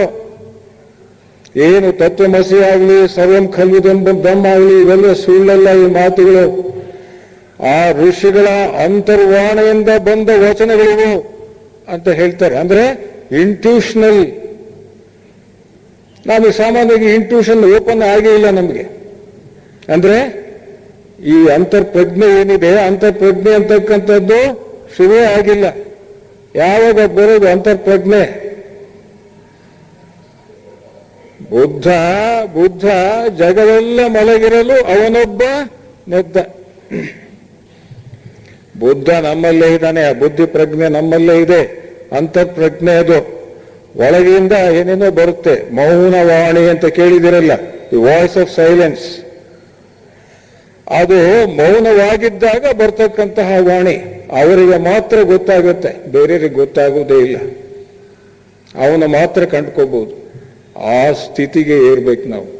ಅದು ನಿಜವಾದ ಆಧ್ಯಾತ್ಮ ಸ್ಥಿತಿ. ಆ ಮೌನ ವಾಣಿ ಅದೇ ಬಂತು ಅಂತ ಹೇಳಿದ್ರೆ, ಒಳಗಿಂದ ಬರ್ತಕ್ಕಂತಹ ವಾಣಿಗೆ ಏನಿದೆ ಅದರಿಂದ ಈ ಮಾತುಗಳೆಲ್ಲ, ಈ ಉಪನಿಷತ್ ಜ್ಞಾನವೆಲ್ಲ ಬಂದದ್ದು ಅಂತ ಹೇಳ್ತಾರೆ. ನಮಗೆ ಎಲ್ಲ ಏನಿರ್ತವೆ ತಲೆಗೆ, ನಮ್ಮ ಲೌಕಿಕದ ಹೆಂಡತಿ ಮಕ್ಕಳು, ಗಂಡ ಮಕ್ಕಳು, ವ್ಯವಹಾರ ಅಷ್ಟೇ. ಅದು ಬಿಟ್ರೆ ಇನ್ನೇನು ಗೊತ್ತೇ ಇರಲ್ಲ.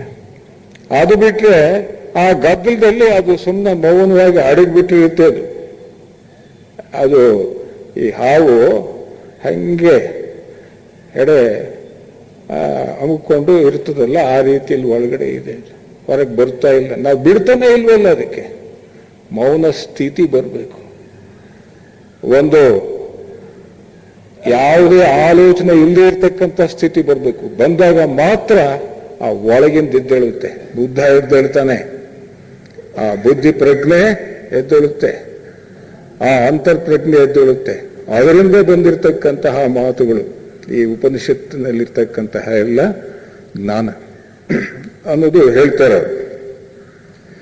ಇದರಲ್ಲಿ ನೋಡಿ, ತತ್ವಮಸಿ, ನೀನು ಅದೇ ಆಗಿದ್ಯಾ, ಅದೇ ನೀನಾಗಿದ್ದೀಯಾ.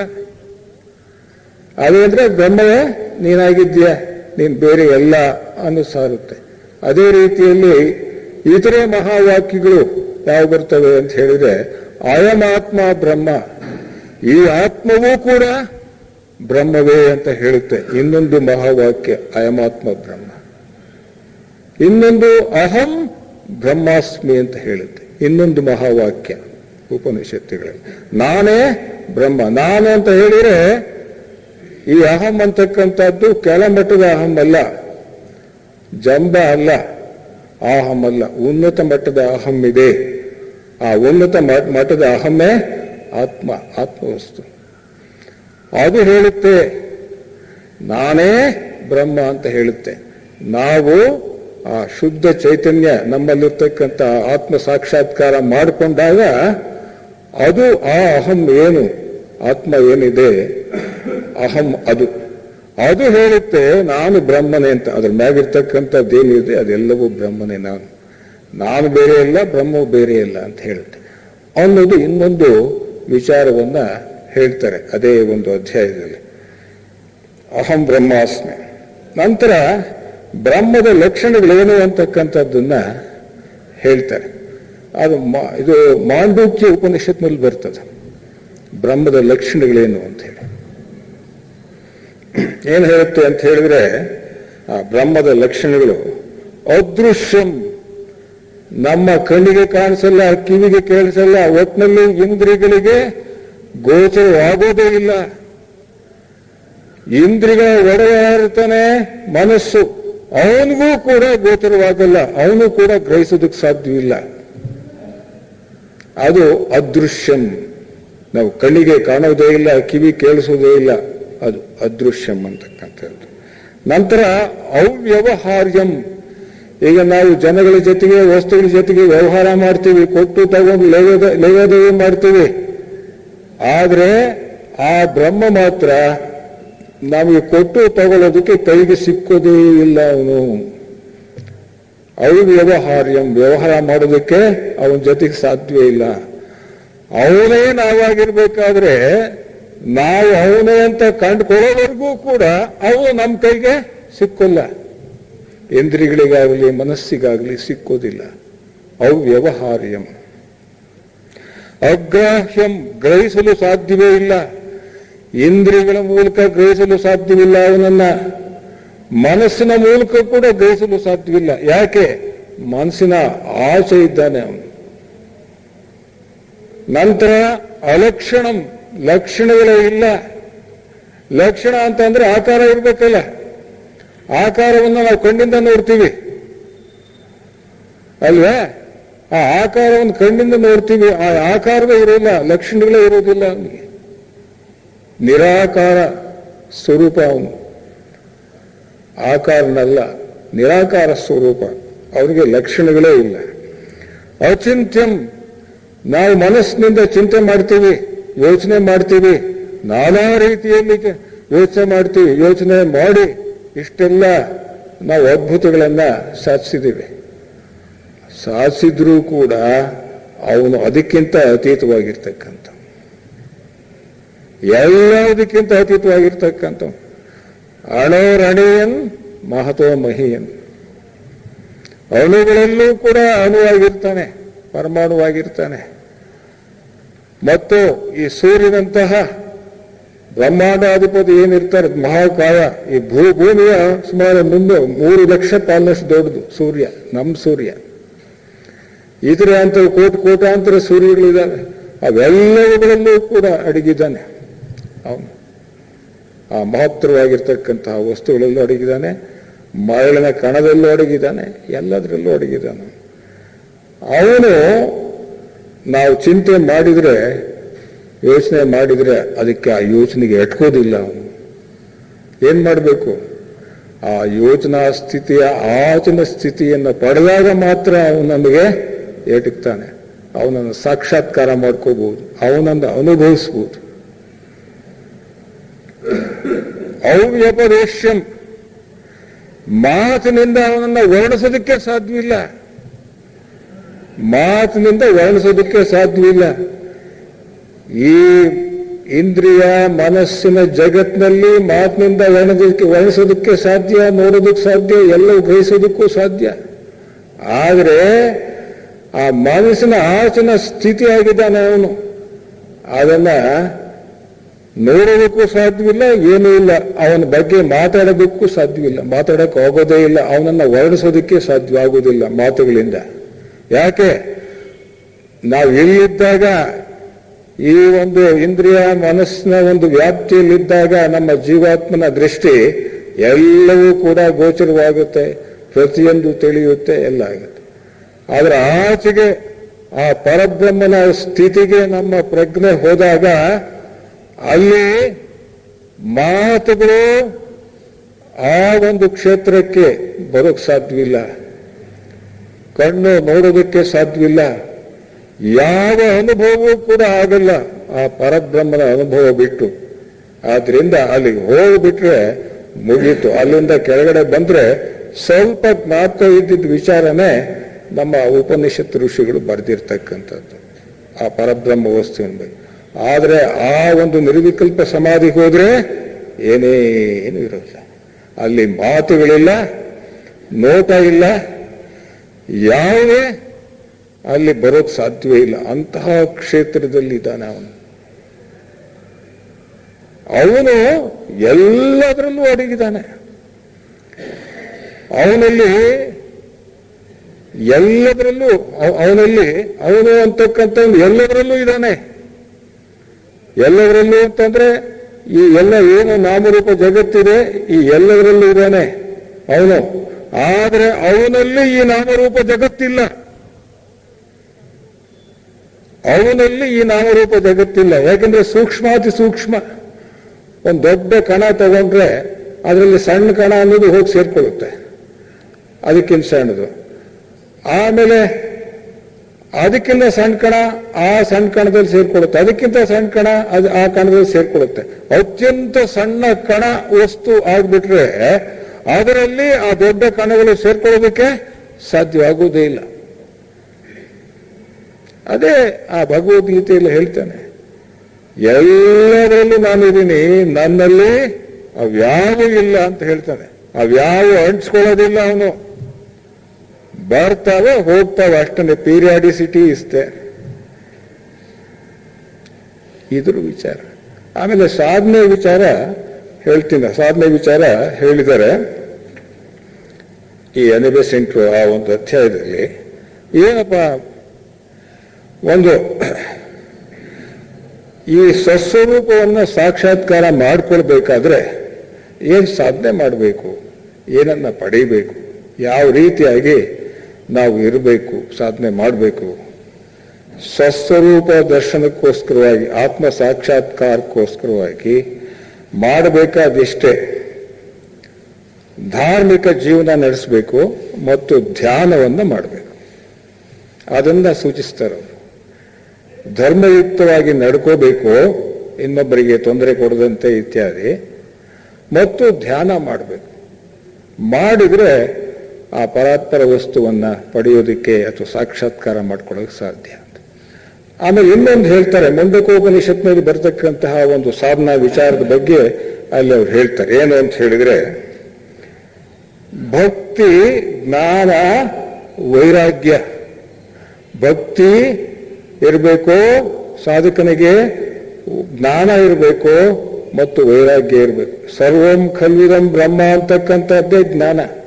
ಎಲ್ಲದರಲ್ಲೂ ಇದ್ದಾನೆ ಅವನು. ಭಕ್ತಿ, ಜ್ಞಾನ, ವೈರಾಗ್ಯ ಇರಬೇಕು. ವೈರಾಗ್ಯ ಇಲ್ಲದಿದ್ರೆ ಅದು ತಟ್ಟೋದಿಲ್ಲ, ಅವನು ಸಿಕ್ಕೋದೇ ಇಲ್ಲ ನಮಗೆ. ಅದ್ರ ಜೊತೆಗೆ ಬ್ರಹ್ಮಚರ್ಯ ಇರಬೇಕು. ಬ್ರಹ್ಮಚರ್ಯ ಅಂತ ಹೇಳಿದ್ರೆ ಮದುವೆ ಆದ್ರೂ ಕೂಡ ಒಂದು ಮಿತವಾಗಿ ಜೀವನ ನಡೆಸಬೇಕು. ಆ ವಿಚಾರದಲ್ಲಿ ಅತಿಯಾಗಿ ಯಾವುದು ಮಾಡಿಕೊಡುದು ಅನ್ನೋದು. ಮದುವೆ ಆದರೂ ಬ್ರಹ್ಮಚಾರಿ ಅಂದ್ರೆ ಅವನು. ಬ್ರಹ್ಮಚಾರಿಗಳಿರ್ತಾರೆ, ಅವನು ತಾಪತ್ರೆ ಇಲ್ಲ. ಯಾಕೆ ಅಂತ ಹೇಳಿದ್ರೆ, ಬ್ರಹ್ಮಚರ್ಯ ಇತ್ತು ಕಾಪಾಡಿದ್ವಿ ಅಂತ ಹೇಳಿದ್ರೆ ನಮ್ಮಲ್ಲಿ ಚೈತನ್ಯ ಅದು ಶೇಖರಣೆ ಆಗತ್ತೆ. ಚೈತನ್ಯವಿದ್ರೆ ಮಾತ್ರ ಆ ಬ್ರಹ್ಮನನ್ನು ನಾವು ಪಡೆಯೋಕೆ ಸಾಧ್ಯ.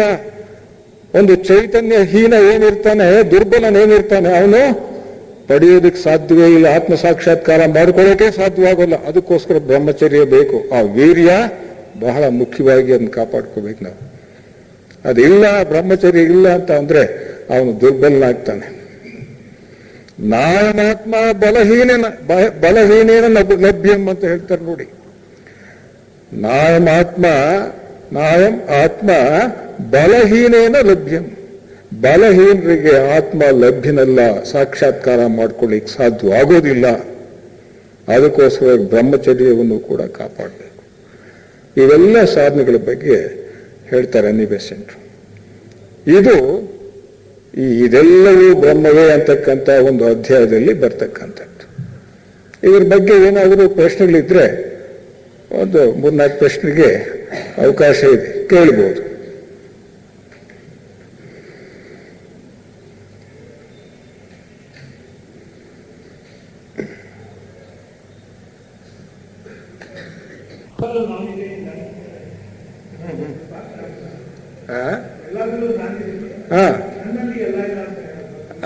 ಅದನ್ನೇ ಇವಾಗ ನೋಡಿ, ಅತಿ ಸೂಕ್ಷ್ಮ ಅಂತ ಹೇಳಿ, ಅತಿ ಸೂಕ್ಷ್ಮ ಆದದ್ರಲ್ಲಿ ಎಲ್ಲರಲ್ಲೂ ಕಣಗಳಿರ್ತವೆ. ಅತಿ ಸೂಕ್ಷ್ಮವಾದ ಕಣಗಳನ್ನು ಹೊಂದಿರತಕ್ಕಂಥದ್ದು. ಈಗ ಉದಾಹರಣೆಗೆ ಭೌತಿಕ ಶರೀರ ಇರ್ತವೆ, ಭೌತಿಕ ವಸ್ತುಗಳಿರ್ತವೆ, ಆದರೆ ಆ ಕಣಗಳು ದೊಡ್ಡ ದೊಡ್ಡವು ತಾನೆ, ಅವುಗಳಿಂದ ಆಗಿರ್ತಕ್ಕಂಥದ್ದು. ಈಗ ಪರಮಾಣುನೇ ತಗೊಳ್ಳೋಣ, ನಮ್ಮ ವಿಜ್ಞಾನಿಗಳ ಪ್ರಕಾರ ಈ ಪರಮಾಣುವಿಗಿಂತ ಅತ್ಯಂತ ಸೂಕ್ಷ್ಮವಾದ ಪರಮಾಣು ಅದು ಇಲ್ಲಿರಲ್ಲ, ಅದು ಸೂಕ್ಷ್ಮ ಲೋಕದಲ್ಲಿರುತ್ತೆ, ಅದು ಕಟ್ಟ ಕಡೆಯ ಲೋಕದಲ್ಲಿ. ಅದೇ ಬ್ರಹ್ಮದ ಒಂದು ಇದು ಏನು ವಸ್ತು. ಅದು ಅದರಲ್ಲಿ ನೋಡಿ, ಈ ಸ್ಥೂಲ ಲೋಕದ ಪರಮಾಣುಗಳಿಗಿಂತ ಲಕ್ಷಾಂತರ ಪಾಲು ಚಿಕ್ಕದು. ಯಾವುದು? ಆ ಪರಬ್ರಹ್ಮ ತತ್ವದ ಒಂದು ವಸ್ತು ತತ್ವ. ಅಂದ್ರೆ ಏನಾಯ್ತು, ಇದರಲ್ಲಿ ನಾವು ಈಗ ಈ ಮನುಷ್ಯ ಸ್ಥೂಲ ದೇಹ ಬಿಟ್ಟ ಮೇಲೆ ಕಾಮದೇಹದಲ್ಲಿ ಇರ್ತಾನೆ. ಕಾಮದೇಹ ಅಂದ್ರೆ ಸ್ಥೂಲ ದೇಹಕ್ಕಿಂತ ಸೂಕ್ಷ್ಮ ಇದೆ. ಈಗ ಇದೆಲ್ಲ ದಾಖಲೆಗಳು ಹಾಕಿದ್ರೆ ಮನುಷ್ಯ ಸತ್ತ ಮೇಲೆ ಈ ಗೋಡೆಯಿಂದಲೇ ಹೊರಗಡೆ ಹೋಗ್ಬಿಡ್ತಾನೆ. ಗೋಡೆ ಇದೆಯಲ್ಲ, ಗೋಡೆನೇ ತೂರ್ಕೊಂಡು ಹೊರಗಡೆ ಹೋಗ್ತಾನೆ. ನಾವು ಹೋಗೋಕ್ಕಾಗುತ್ತೆ? ಗೋಡೆಯನ್ನು ತೂರ್ಕೊಂಡು ಹೋಗ್ಬೇಕಾದ್ರೆ ಅದು ಎಷ್ಟು ಸೂಕ್ಷ್ಮವಾದ ವಸ್ತು, ಅದು ಸೂಕ್ಷ್ಮವಾದ ಒಂದು ದೇಹದಿಂದ ಮಾಡಲ್ಪಟ್ಟಿದೆ. ಅದರಲ್ಲಿರ್ತಕ್ಕಂಥ ಕಣಗಳು ಈ ಭೌತಿಕ ಕಣಗಳಿಗಿಂತ ಲಕ್ಷಾಂತರ ಪಾಲು ಸೂಕ್ಷ್ಮವಾಗಿರ್ತಕ್ಕಂಥದ್ದು.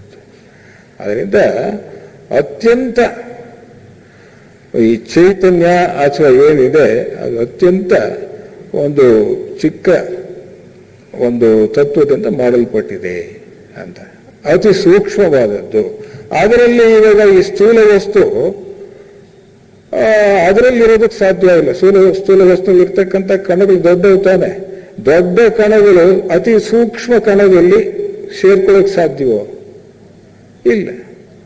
ಆ ಸೂಕ್ಷ್ಮ ಕಣ ಅಂತಕ್ಕಂಥದ್ದು ಅತಿ ದೊಡ್ಡ ಕಣದಲ್ಲಿ ಸೇರ್ಕೊಳ್ಳೋಕೆ ಸಾಧ್ಯ, ಈ ಸ್ಥೂಲ ಕಣದಲ್ಲಿ ಸೇರ್ಕೊಳ್ಳೋಕೆ ಸಾಧ್ಯ.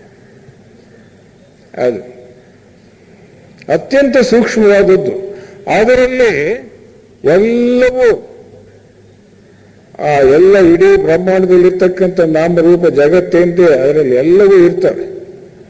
ಅದು ಮಾತ್ರ ಅತ್ಯಂತ ಸೂಕ್ಷ್ಮ ಆದ್ರಿಂದ ಅದರಲ್ಲಿ ಯಾರು ಇರೋದಿಲ್ಲ ಅನ್ನೋ ಒಂದು ಅರ್ಥ.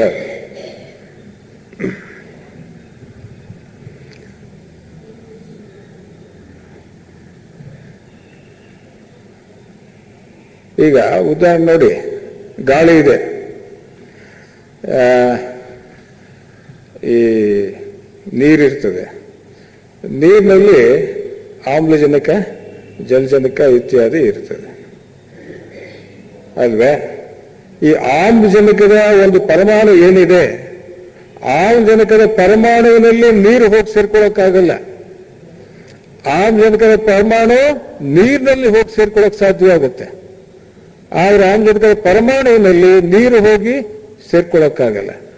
ಹಾಗೆ ಆಮ್ಲಜನಕದ ಪರಮಾಣು ಎಷ್ಟು ಸೂಕ್ಷ್ಮವೋ ಅದಕ್ಕಿಂತ ಲಕ್ಷಾಂತರ ಪಾಲು ಸೂಕ್ಷ್ಮವಾಗಿರ್ತಕ್ಕಂಥದ್ದು ಆ ಪರಬ್ರಹ್ಮದ ತತ್ವ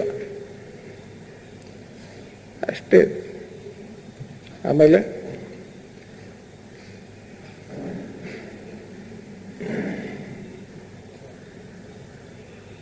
ಈಶ್ವರ ಅನ್ನೋದ್ರ ಬಗ್ಗೆ ಸೋದರಿ ಲಲಿತಾ ನಟರಾಜ್ ಅವರು ಮಾತಾಡ್ತಾರೆ.